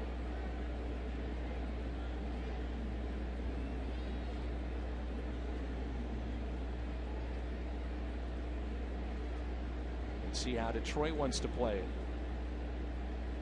Down towards the end of their batting order, but remember they do have Anderson.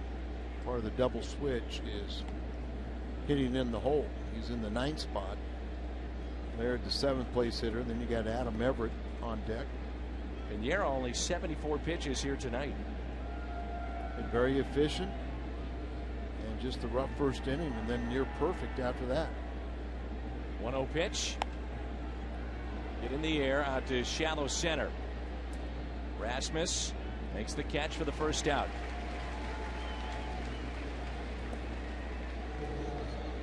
What have you seen? What's the difference with Pinheiro from maybe the first 7, 8 hitters, what we've seen now? When you're giving up base hits, you pitch into contact. First inning, you had Granderson hit the ball and line drive up the middle, reaches the outfield. But a lot of the others were just basically ground balls that kind of found the hole. You had the big error by Thurston in the middle of that inning. So not like they've been hitting him hard. He's only allowed 5 hits on the night. 4 of those came in the first inning. He scored all 4 runs. Josh Anderson, who's an outfielder, is the on-deck circle.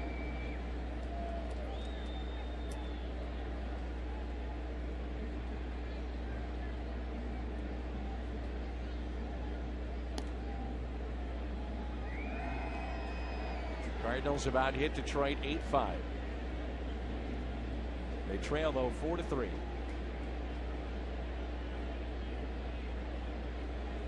Two times tonight, Everett is grounded back to Pinheiro. Last time it went off his glove, slowed it up just enough to get to Schumacher, made the play. Take one right back at him and turn it into a double play. Mentioned before, I always liked Everett, especially defensively, with what he could do in the National League with the Astros. No doubt about it. A very, very capable defender. And when he first came up, he was just kind of like Mr. Sacrifice. It's like Jack Wilson when he first came up. And then he kind of blossomed into a hitter that did a lot of damage against the Cardinals with RBI type base hits. Backing up, Ludwig makes the catch on the run. He was playing in shallow right field. He comes up with a fine play. Inge back to first. Well, based on how we've seen Everett, you would play him shallow. Pitch by pitch brought to you by Chevrolet. There's a pitch out to start this, thinking they have something going. Then a little slider out there.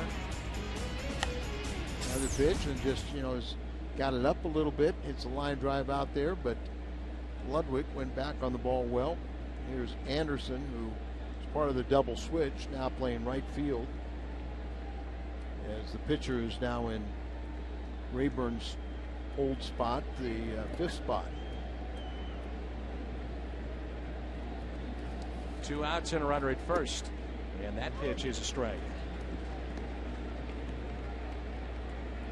Pinero's still not even at 80 pitches. This next one will be his 80th of the night. Anderson struggling at 139 his last 16 games, but 1 for 2 in this series. 0-2. Cardinals will have Rasmus, Ludwig, and Duncan. Remember the Detroit got rid of Sheffield, in spring training, right? That's right. Released him, and healthy. A lot of money left on that contract. Wound up with the Mets and hit number 500 with New York. 0-2 pitch. Blocked by Yadier. Time addition by subtraction. They felt he was not going to play as much as he wanted to, and right. If that was going to be the case, it could present problems.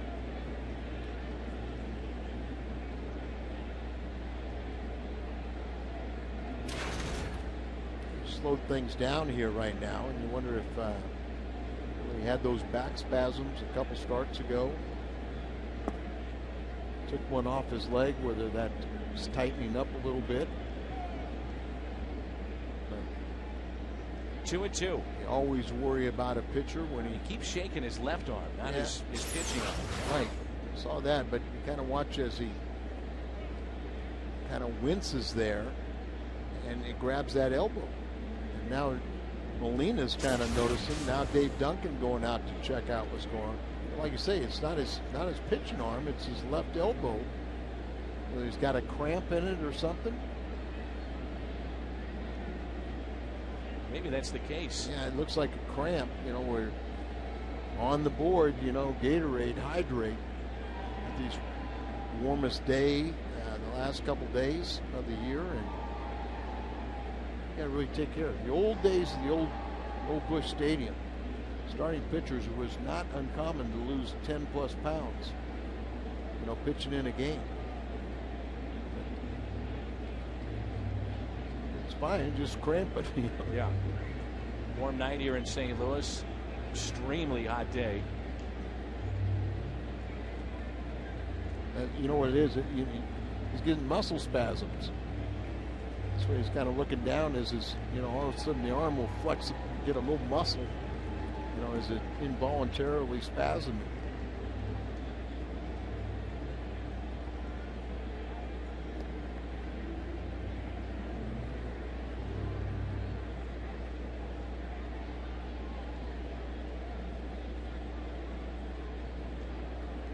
Two and two.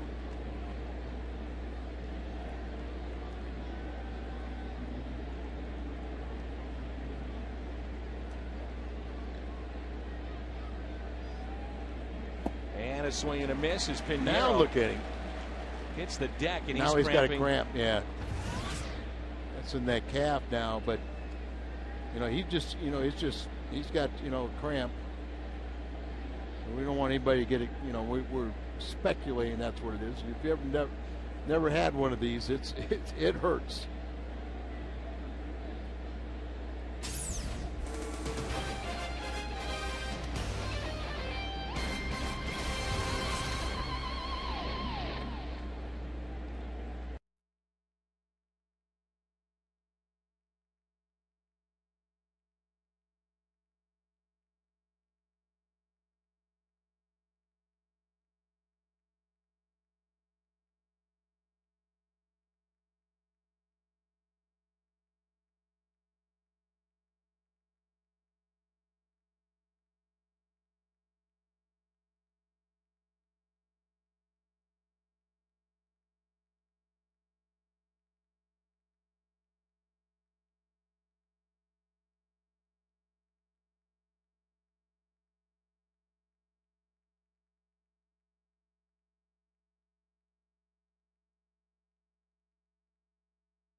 moments ago as they helped Pinheiro off the field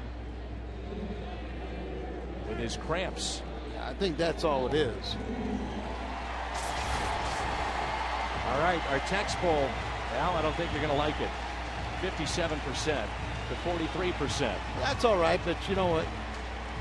I didn't pick which side I was going to debate. I was just given that. Almost 500 votes. We thank you for texting in. And Albert Pujols, here's that big bullet. Tony La Russa is going to use it right now. Unbelievable. Way to backpedal, Al. Oh, well, you know. Unbelievable. How many votes did you put in there? 500? Let's just say it's well over 400. For yourself. And your vote, since I convinced you that my argument was right, you jumped on my side. I think that helped. I think you just cheated, picked the winning side. Al, a healthy debate. We're all winners, buddy. Here is Albert Pujols. And here we go in the 7th inning. First pitch, a strike. We'll settle this on the charter. I kind of wonder why you would pull this the bullet right now.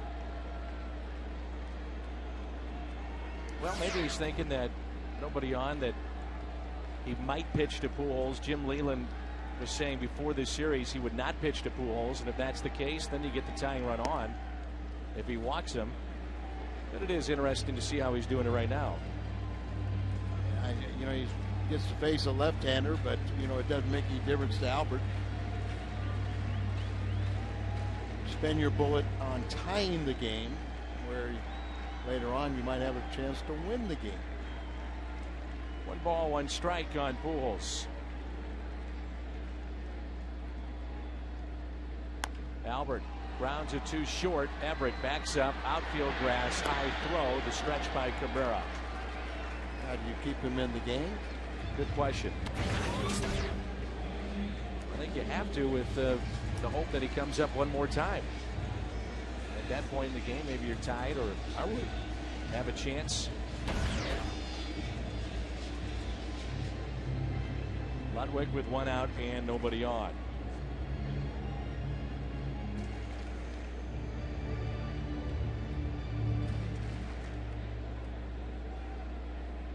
Ludwig here, and then Duncan on deck.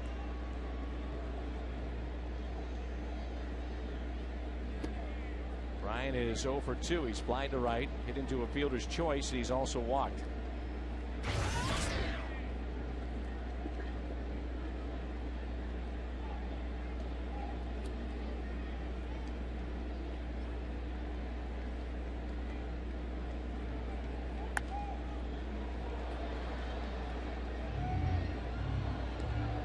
Seen here is with the fastball in particular, Ludwig's just been a little bit tardy.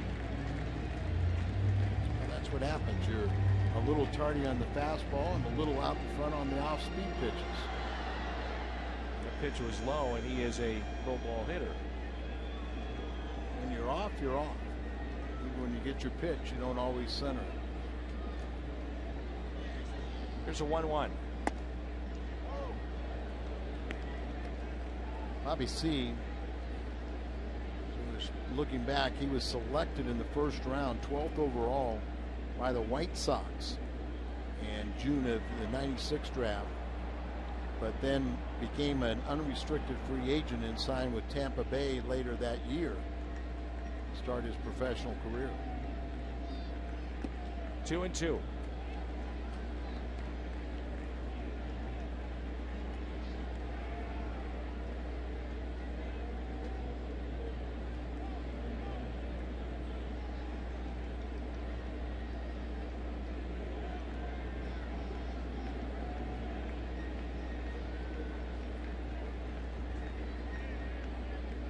Two pitch. Ludwig doesn't chase.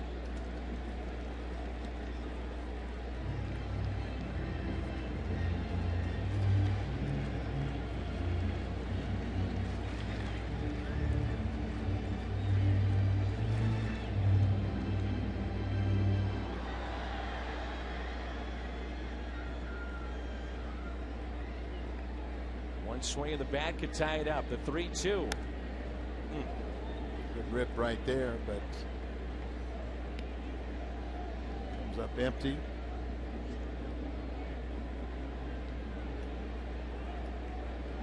Same pitch that he saw earlier in the at-bat. And when he's right, it's that a ton usually. Leland, LaRussa, Cardinals, Tigers. A couple left-handers after Ludwig. C's going to be out there to face him. And he draws a walk, so Ludwig his second walk that he's picked up tonight. This copyrighted telecast is presented by the authority of the Cardinals and may not be reproduced or retransmitted in any form, and the accounts and descriptions of this game may not be disseminated without the express written consent of the St. Louis Cardinals. How many times have we said a walk can lead to a hot spell? So hopefully that's the case with Ludwig. A couple walks here tonight. And see one of these type of left-handers that I think Duncan has a better shot at doing damage with, as more kind of a power guy, power slider, power fastball. Doesn't have that really dramatic off-speed pitch to, so Chris should be on him a little better. One out and a runner at first for Duncan. Picked up an RBI back in the 5th. Now with 30 on the season, he's also walked tonight and singled. First pitch to him. Another lefty on deck in Ricky and Keel. And they have Brandon Lyon warming up. A right-hander. If this game gets extended to Molina.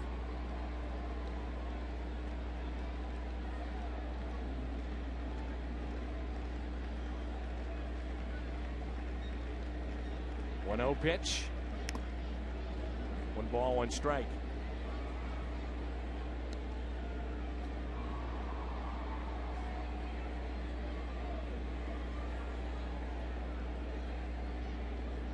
C wanted the fastball, and you could see his catcher twice calling for the breaking ball, and he didn't get it, as C with the fastball came with that.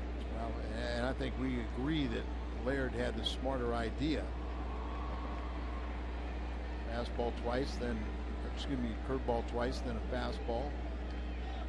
So that's their version of going to first base. How often is that called from the bench, Al? All the time now.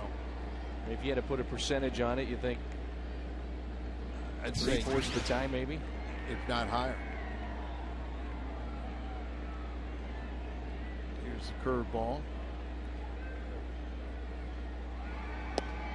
Duncan just keep that front shoulder in and stay with the pitch. And he didn't get that away where he wanted it, and maybe that's why Chris took a little stroll, left that pitch right in the wheelhouse.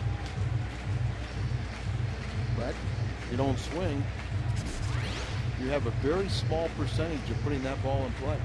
You know that, Dan? It's been known. known. Swing. It's been pretty well known that is the key. You got to swing. Curveball again, but they want it down and away. And he got him. Caught him looking, so strikeout of Duncan. Big strikeout there on 2 outs. Well, missed the breaking balls in the middle. You see him flinch right there as he couldn't pull the trigger. And that was more in the location they wanted it away. Pretty much the same thing with Ankiel. You hang a breaking ball, you throw a fastball that's down on the inner part of the plate, Rick can do some damage. Throw that changeup, or you throw a breaking ball out away from him. Many times he'll come up empty. 2 outs and a runner at first. And Keel chops it towards Cabrera. He'll step on the bag, and we have played 7. 4-3. Tigers lead it.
See the ball up the middle, hits him on the left calf.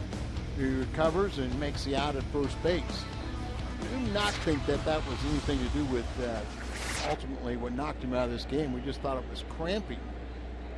Pitch before, he was holding his left arm. Then he threw the strikeout pitch, his final pitch of the 7th inning, and he fell down as they went to his cramping in his leg.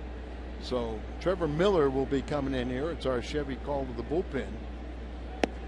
Trevor's done a nice job. Had his scoreless streak on earlier this month. This is a situational left-hander. His 26th appearance. He's 2-0. ERA at 3. 3-to-1 strikeout to walk ratio. Albert stays in this game. He's playing first. Duncan moves from first to left, and Keel moves from left to center. So Granderson, who had a big night last night, is Trevor Miller's first opponent, and he starts him off with a breaking ball away. Granderson hit his 15th and 16th home runs last night. 16 home runs lead the Tigers, and that's from their leadoff man. Another sweeping breaking ball is 2-0. This guy has been an outstanding leadoff man. In the last few years, he's led the American League in runs scored, and now he's been that home run threat. There he gets a called strike. You have to say the Cardinals are in much better shape with their two situational lefties this year. Chris Bailey is celebrating his 15th wedding anniversary with his wife Jules today. Works in our truck, so congratulations to Chris and Jules. But Chris is celebrating, but Jules just here. It's not very nice, Al. You're better than why that. wouldn't it be both of them are celebrating their wedding anniversary? They are. They're both celebrating. Oh, Al. okay. It wasn't written that way. I think we got the point, though. 2-2 on Curtis Granderson, and a strikeout.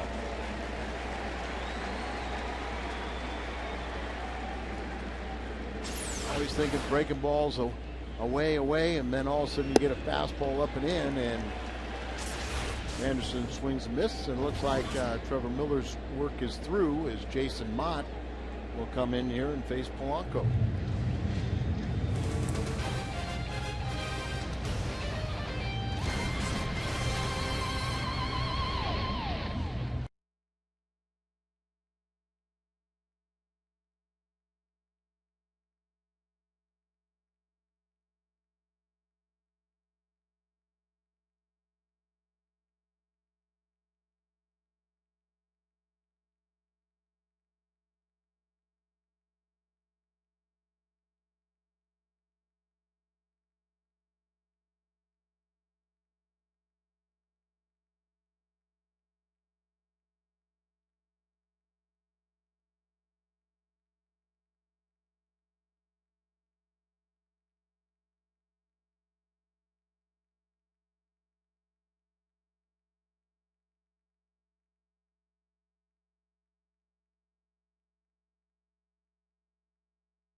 His 31st appearance, a record of 2-2.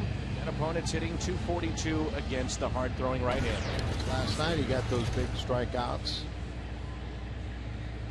Part of the bullpen that did a fine job preserving that win for Todd Wellemeyer. He leads the club with his 12 holds. And here is Polanco, the former Cardinal, 1 out and nobody on. We're in the 8th inning, 4-3. Detroit on top. Pitch at the knees at 97. Polanco looked back like wasn't quite sure that was a strike. Ever since he's got the big leagues, one of those guys, a good contact man, hard to strike out. Lines it down the left field line, and that ball is foul. Strike two. Not by much, but really tried to pound him in this series. Yes, and that goes back to the 06 World Series. You know, the Cardinals held him hitless as they really worked him over. And since that time, you know, other American clubs have tried to follow suit. And Polanco not quite the same hitter he was earlier in his career. 0-2. Still a 300 hitter, but I mean, this guy is just an outstanding ball player, and he came up through the Cardinal system.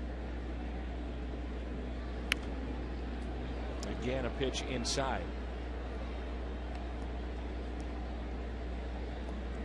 .260 average right now, a home run and 24 driven in. Cabrera on deck. Fastball away.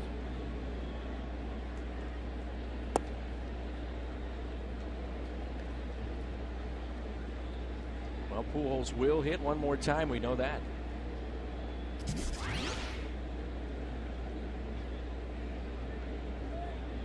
There are some power arms coming out of the bullpen for both Detroit and St. Louis.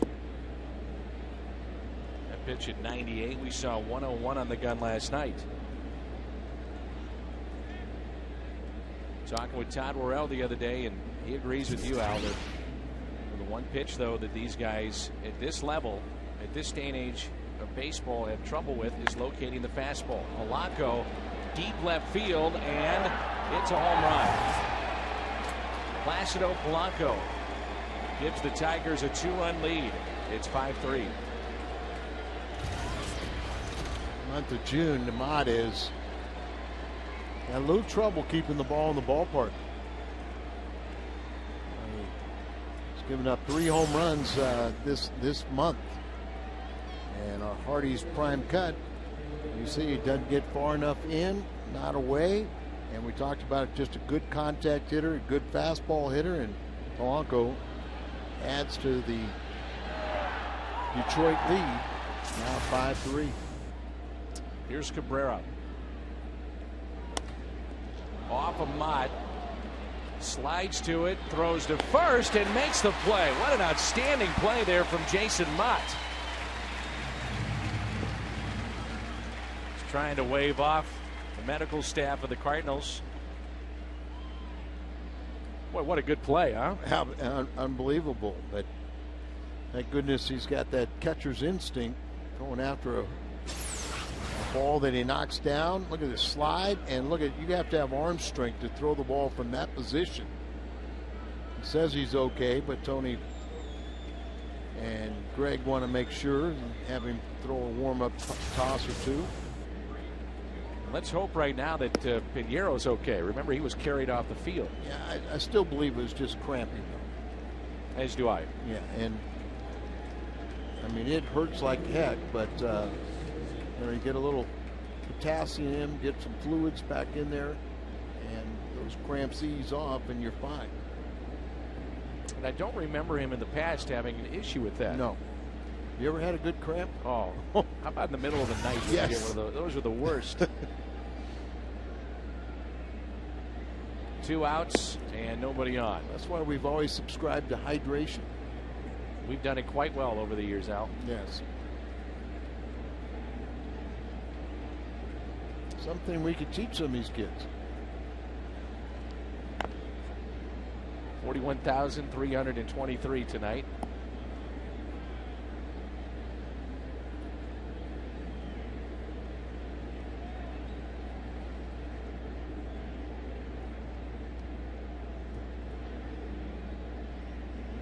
One and one with 2 outs.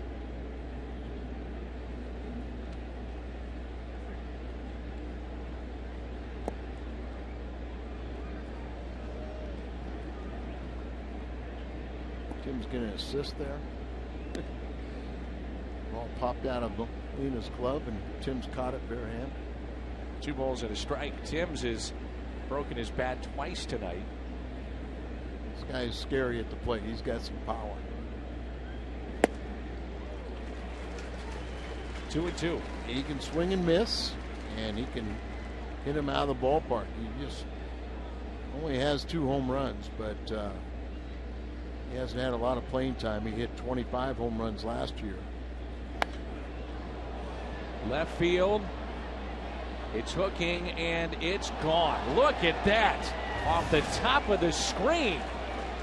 My goodness. Guess I shouldn't have talked about his power.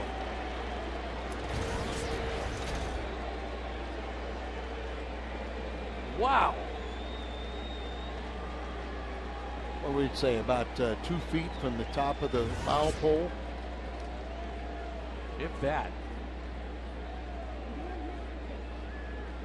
Be interesting to see where that would have landed without hitting the screen here. Totally misses location. Instead of down and away, it's up over the middle of the plate, and this kid has great power. I don't think we saw it when it hit the screen. Yeah, right. we saw it when it carried away.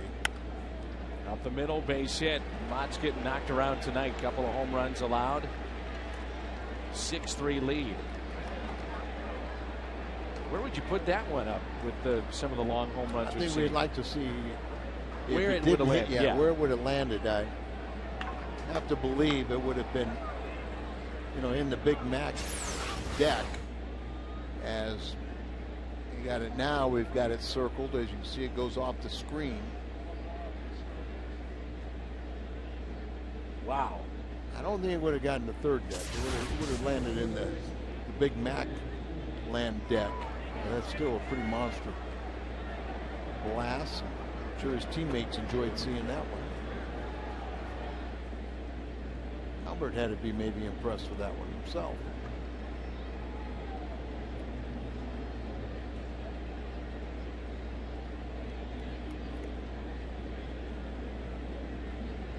So 2 outs and a runner at first. Josh Kinney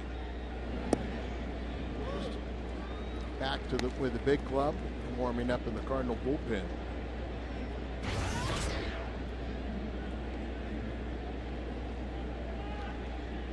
Started talking about, Pinheiro just not getting much run support.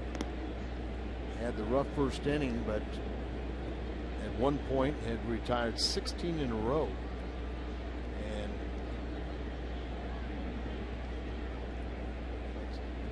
19 of the last 20 before the cramping got the best of him.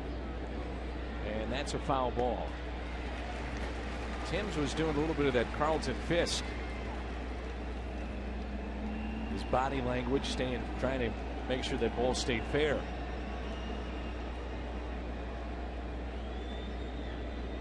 And he hit that so high.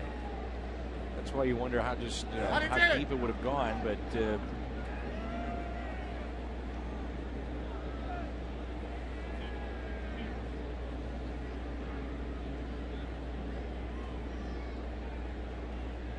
much fun on that bench the last 2 nights, but a little more fun tonight for the Tigers. 0-2 pitch to Brandon Enge instead of checking on the runner at first. Cardinals will have Molina, Thurston, and Mott's spot coming up.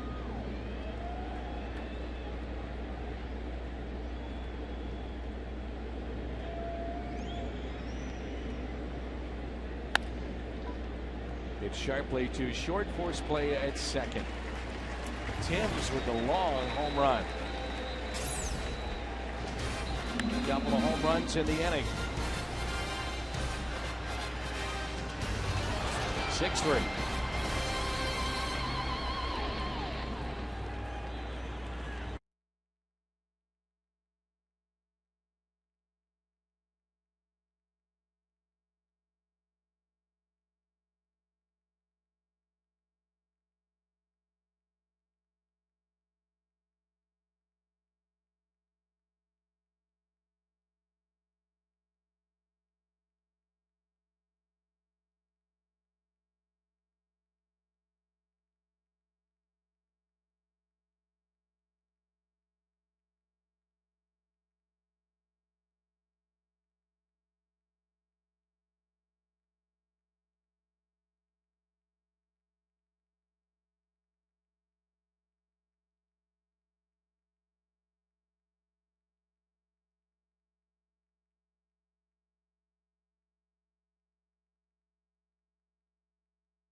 Well, don't try and be doing tricks as he hits the bridge of his nose.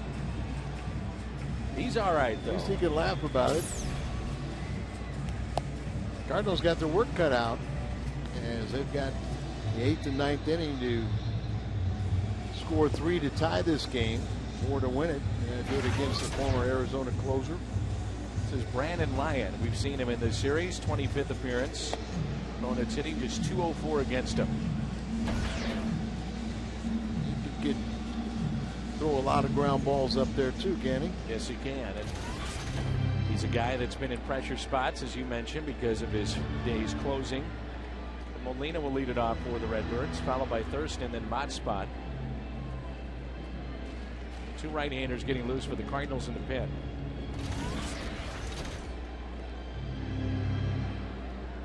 Looks like Chris Perez, if the Cardinals get closer, he'll come in. If not, Josh Kinney will make his return back to the big leagues. Out of play. Kelly is taken over in left field. Nice gentleman right there.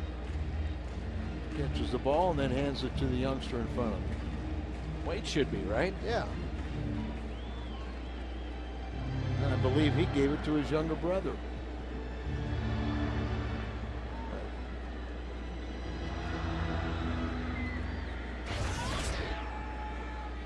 Nearly play this season. Molina at .428, a home run, 4 driven in. 0-1 pitch. Up the middle, base hit. Second hit for Molina tonight. He's 2 for 4. Good series, very good series for Molina. Hopefully he gets things started here. It's his 7th hit in the series.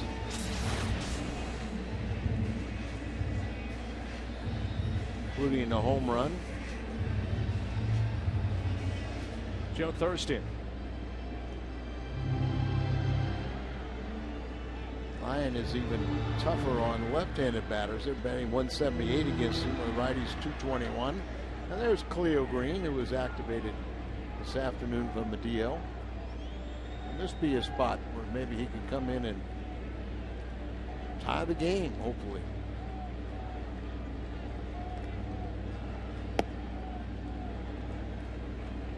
Thurston with a single and a run scored back in the second.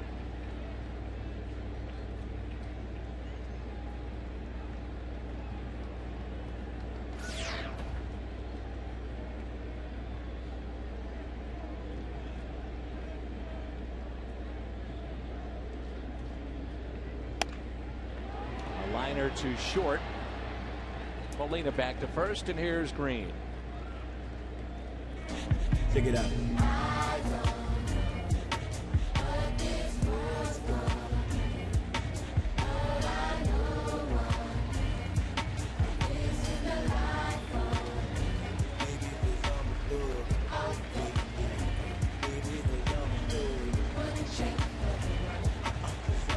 Attention please for the Cardinals. Batting for the pitcher Jason Mott, number 3, Khalil Green.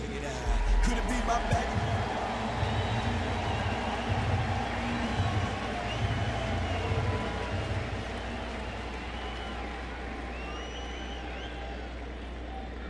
And very supportive, just like Khalil's teammates.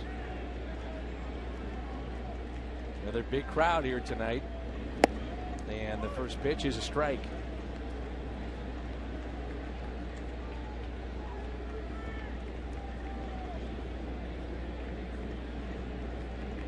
Leo right now at an even 200 with a couple of home runs and 14 RBIs.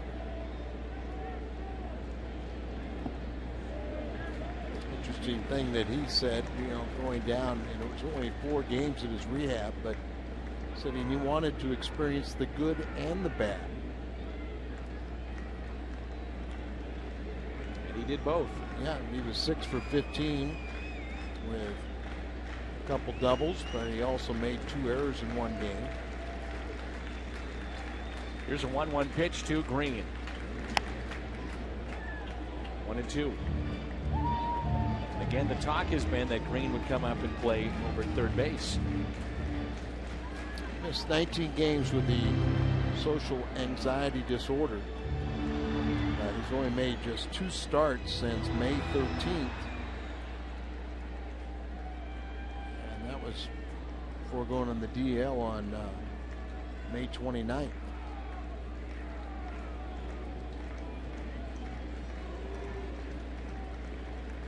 One-two pitch. Green, a swing and a miss, and he strikes out.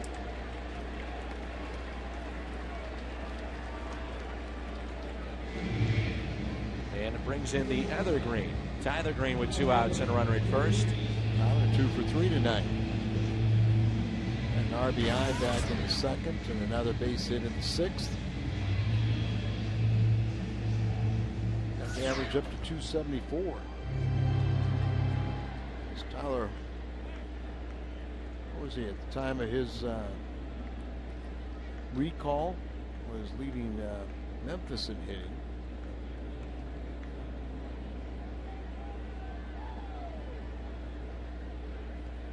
Playing behind that runner at first. And Molina. Lyon not even a look over at first base either.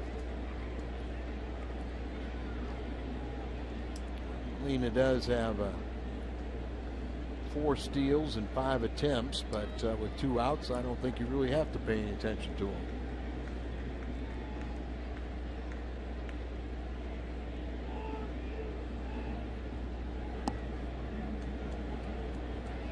They're one of the better throwers in the American League also. Back behind the plate. You saw him pick off Molina at second base in game 1. 1 ball, 1 strike.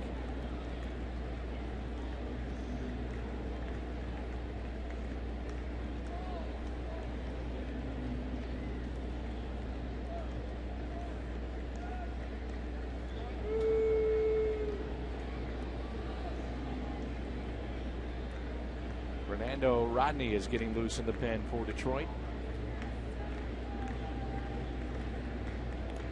And a 1-1 pitch to Tyler Green. Strike 2. That good breaking ball, a lot of sinkers too. That possess a lot of ground balls when Lyon is usually pitching.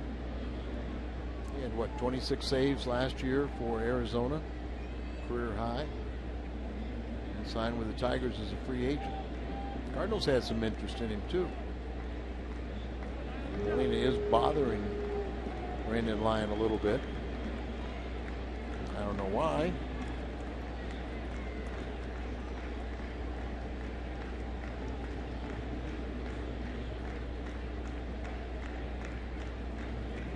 Slider again, 2-2.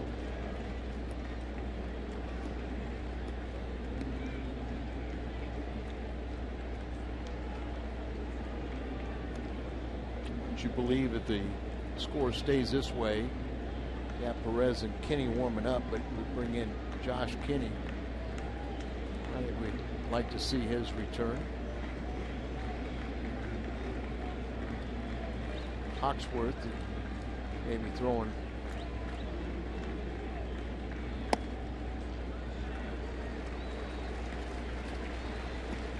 full count, 2 outs, so Molina gets a running start. And Cabrera even about 3 steps even further back at first base.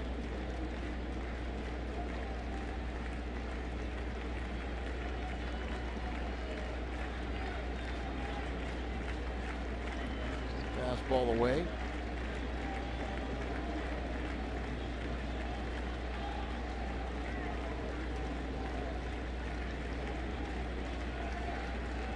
A 3-2 pitch. We'll do it again.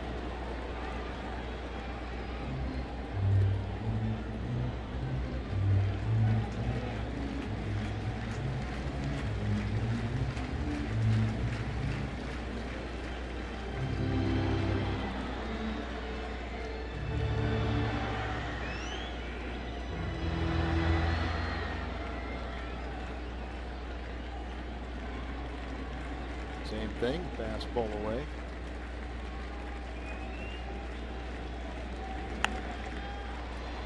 Jam shot out to shallow right.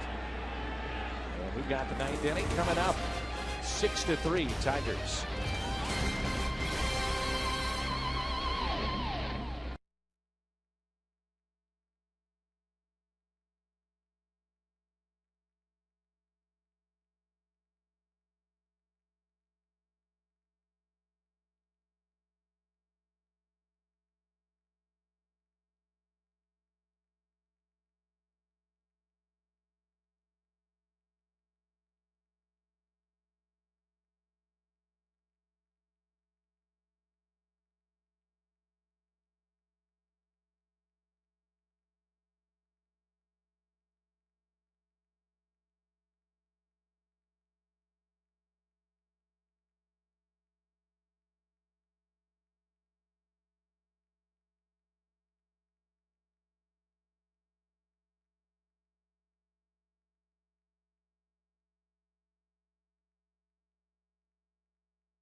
Cardinals baseball on Fox Sports Midwest is brought to you by Budweiser. Thanks you for being a designated driver. By Bank of America. Cardinals banking only at Bank of America. And by Hyundai. Discover why only Hyundai can say sales event. Visit your St. Louis Hyundai dealers today.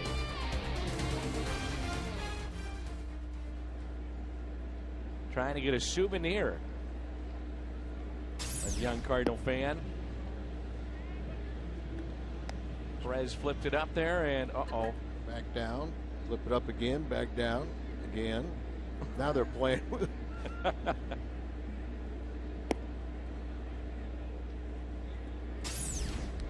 Still didn't get it. Now they finally got it. Yeah, okay. She got the ball. Those guys are nice guys down the bullpen. As long as you got them caged up. Here is Josh Kenny. New look. Missed about 2 months.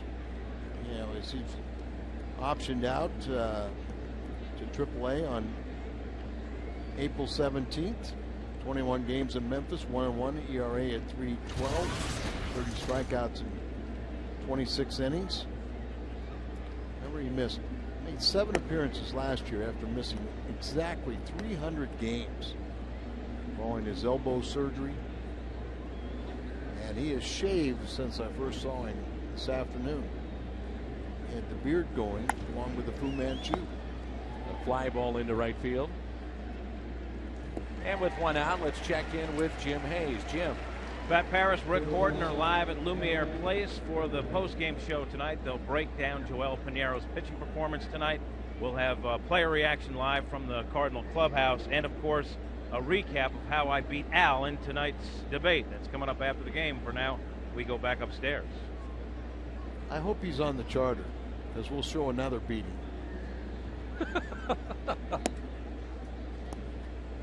Here's Adam Everett. Never a dull moment with you, Al. How you doing, Cat? Hey, I'm gracious enough. I lost to Albert Pujols' All-Stars. And you got a chance to meet a lot of those kids today up here in the booth. And I lost to the Cat. So, you know, it's just not my week. Al, you did a fine job. You're quite a competitor. And the fact that you changed sides a couple times, that's fine. Well, I mean, you gave me the losing side. I gave you. I was instructed that I had to argue against you because you took the winning side. You took, you know, the fans like interleague play. With each word, the graciousness is dissipating out. And it will continue.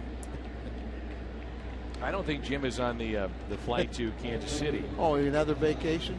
I'm in studio. I'll be hosting, Al. So we'll still get to talk in the post-game show.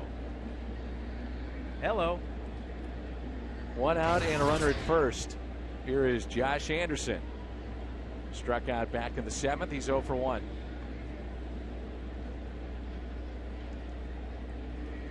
Now, here's a ground ball hit short, out at second, on to first.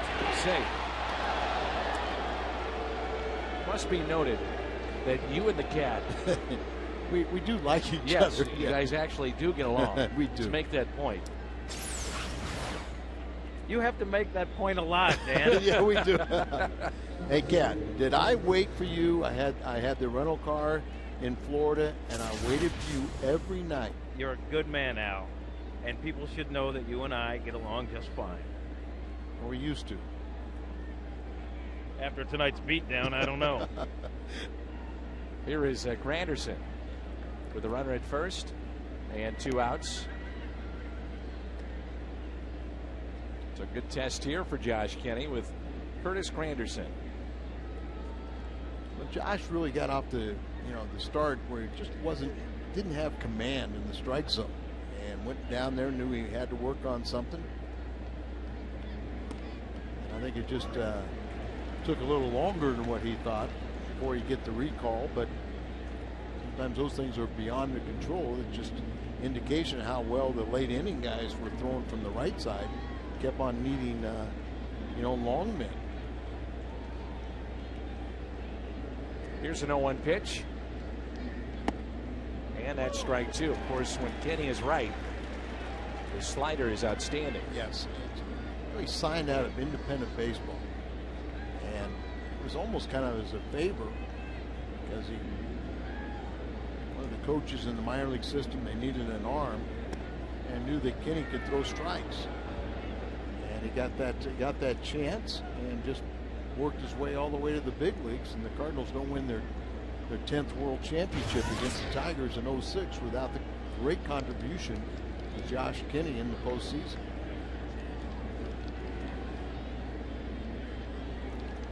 Really looks mean now, doesn't he? Reminiscent of Al Hrabosky.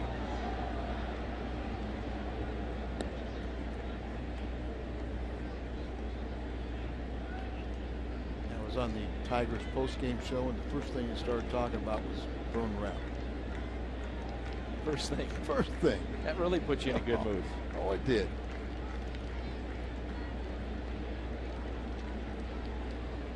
Probably why I wasn't at my best in the debate against the Cat.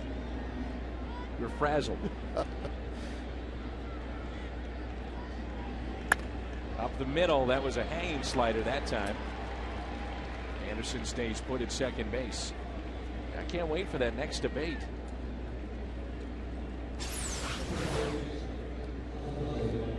See that breaking ball, but as you said, up in the zone, hanging there, not having that downward tilt, kind of flattened out. Becomes a much more hittable pitch. And now you get Polanco who's homered.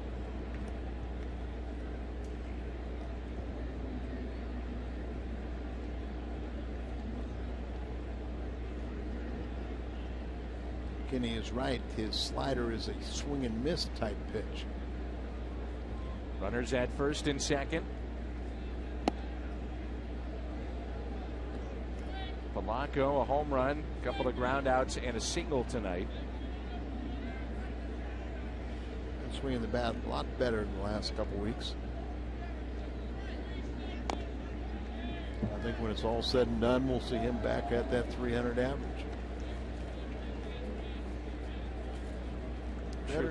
Veteran guys that the numbers just don't lie. And that's why managers all love veteran players, because you pretty much can pencil in what their career numbers are and say that's what they're going to hit when the season's over.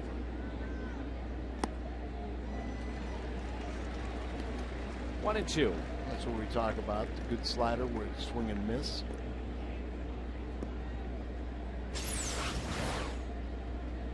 We have from the side, and look at how that one, the downward action, where you remember when the Granderson just kind of stayed up and was on an even plane.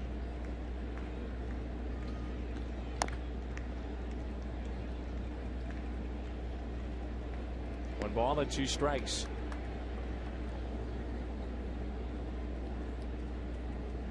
Two outs and 2 on. Cardinals trailing 6-3.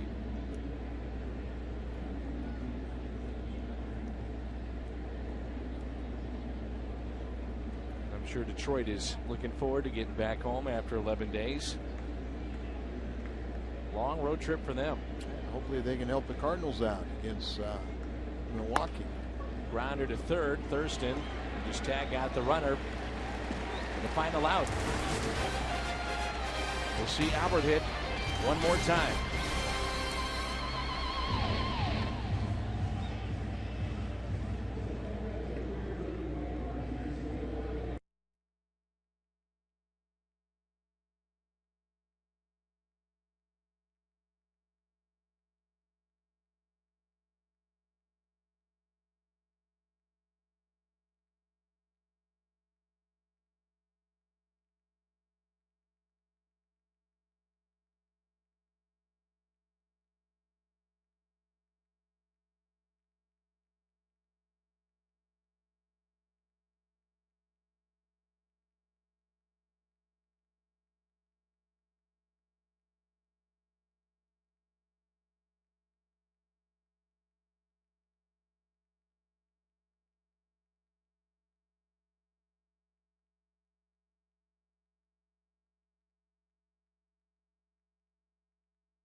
Porcello in line for the victory, which would be his 8th of the season. He would go to 8-4, and he only allowed 1 earned run in his 5 2/3.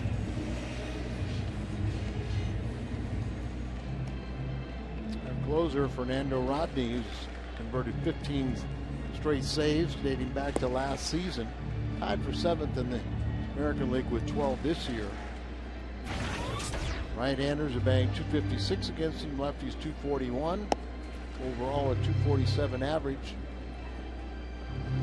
And the ERA at .450.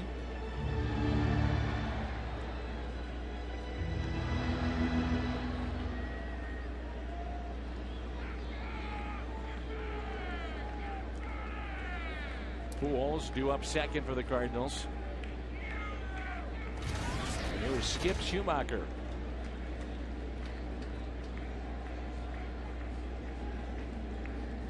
A single back in the 5th inning.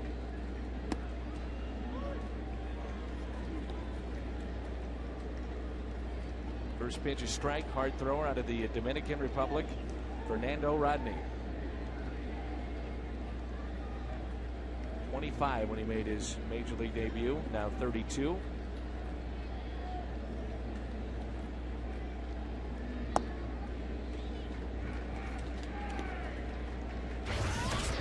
Qualify for free agency after the season is over.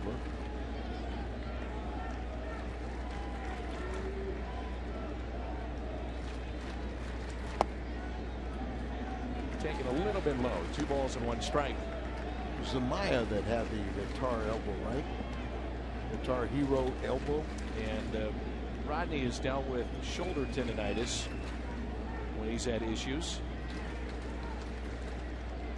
Teach you to throw so hard. There you go. 2-1 pitch. 3-1. Wow. A walk here in the 9th inning, and you never know.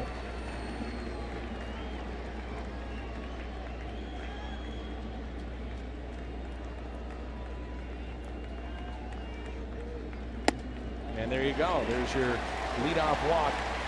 Last pitch at 95, and it brings in Pujols. Albert is 0 for 1 with a ground out to short. Could not start this game. Polanco out to talk to Rodney. Is all three of them. Rodney, Polanco, and Albert, all from the Dominican Republic. Albert can't beat you. He can't even tie it. So you've got to go right after him, and you can see he's 2 for 3 off of this pitcher.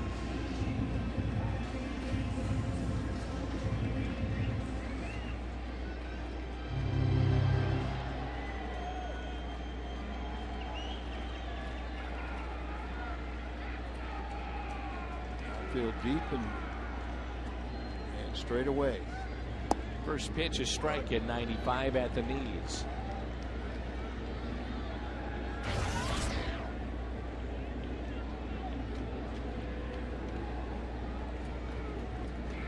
About 24 home runs and 60 RBIs with one swing. Out to left. How about a jam shot? There you go for the first out, and Schumacher back to first. Brings in Ludwig.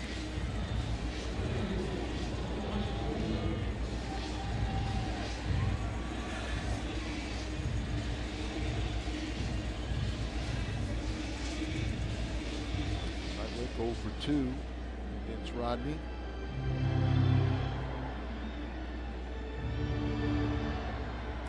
About the days when they had Samaya and Rodney setting up for the old closer, and now the baseball writer. Todd Jones. Todd Jones, his unconventional, basically change-up type pitches, but effective for him, especially coming in after those guys.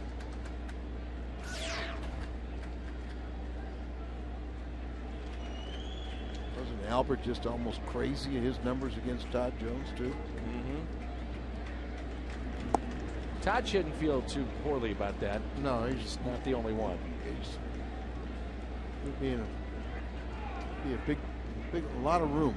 Fill up a stadium with all the pitchers that could join that club.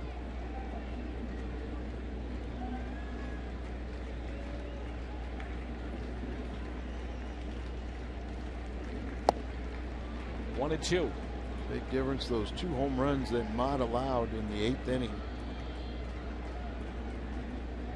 Turned it from 4-3 to 6-3.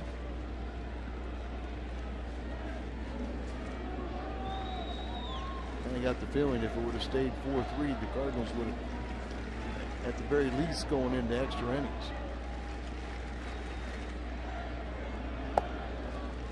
Two and two with one out.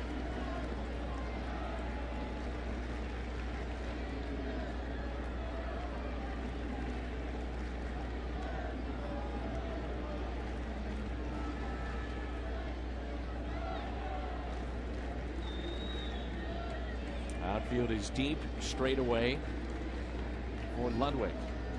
2 walks tonight, 0 for 2. 2-2 to the backstop. Overthrew that pitch. 100 miles an hour on our gun, and Schumacher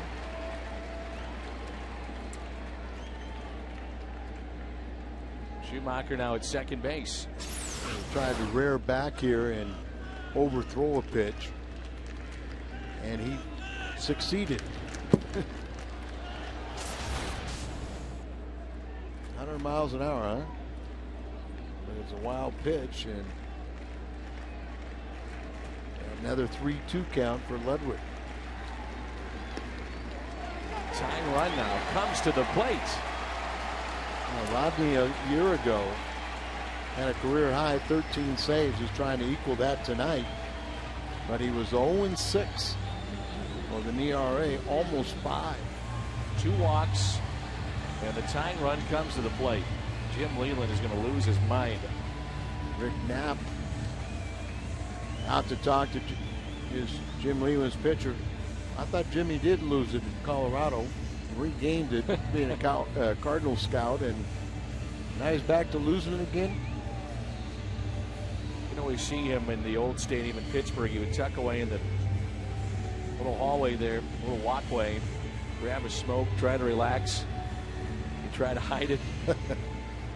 Stress reliever for him. He looks stressed out, doesn't he? The old catcher, and got his managerial start in the Detroit's minor league system. Managed to get Tony in the American Association, and then that's where they became close friends. 100 miles an hour, and then you throw an 83-mile-an-hour changeup. Yeah, you're geared up for that fastball. And you've got to look fastball, because if you're looking for the changeup, there's no way you're going to catch up to the triple digits fastball. 2 runners on.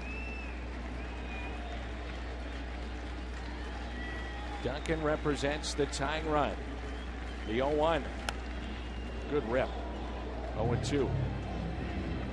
Now if you're Rodney, what do you do here, Al? You throw 100 miles an hour. You feel that you can blow it by anybody, but you have Duncan, who could be at times susceptible to that changeup. Be susceptible to that, but if you throw triple digits, you can never be afraid to throw that to anyone. Just make good location with it. You saw him jam Albert, but will they keep the ball away from Duncan? Almost doing him a favor trying to throw that slider. Hanging sliders go a long way, so it's either going to be a fastball or changeup would be your best option in my mind.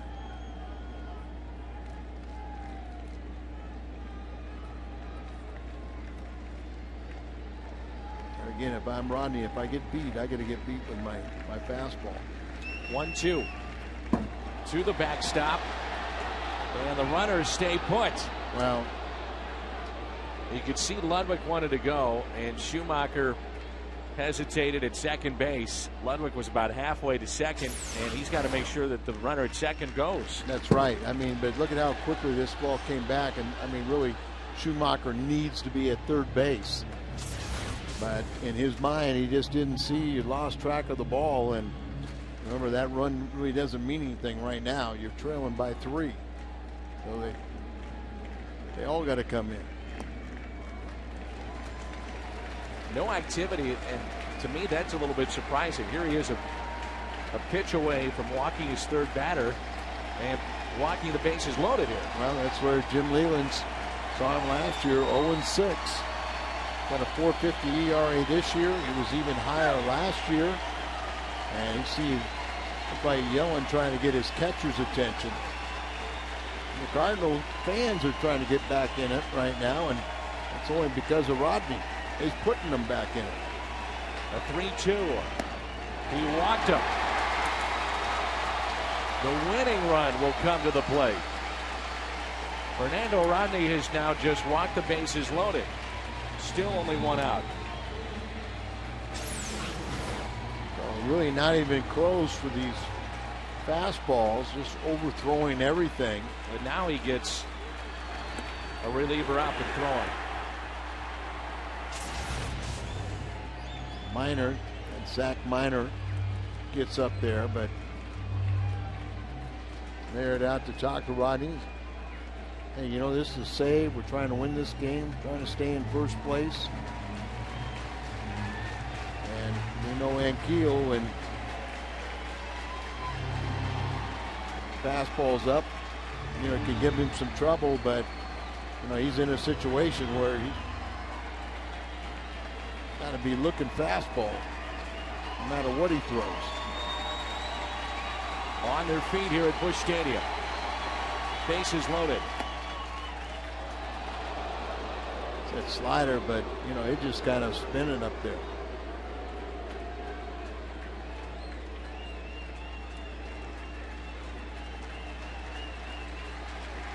Want to be a big league manager, huh?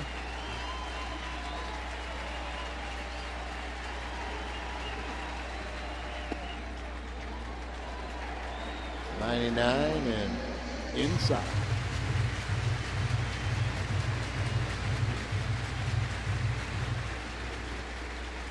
And Keel with 4 home runs this year.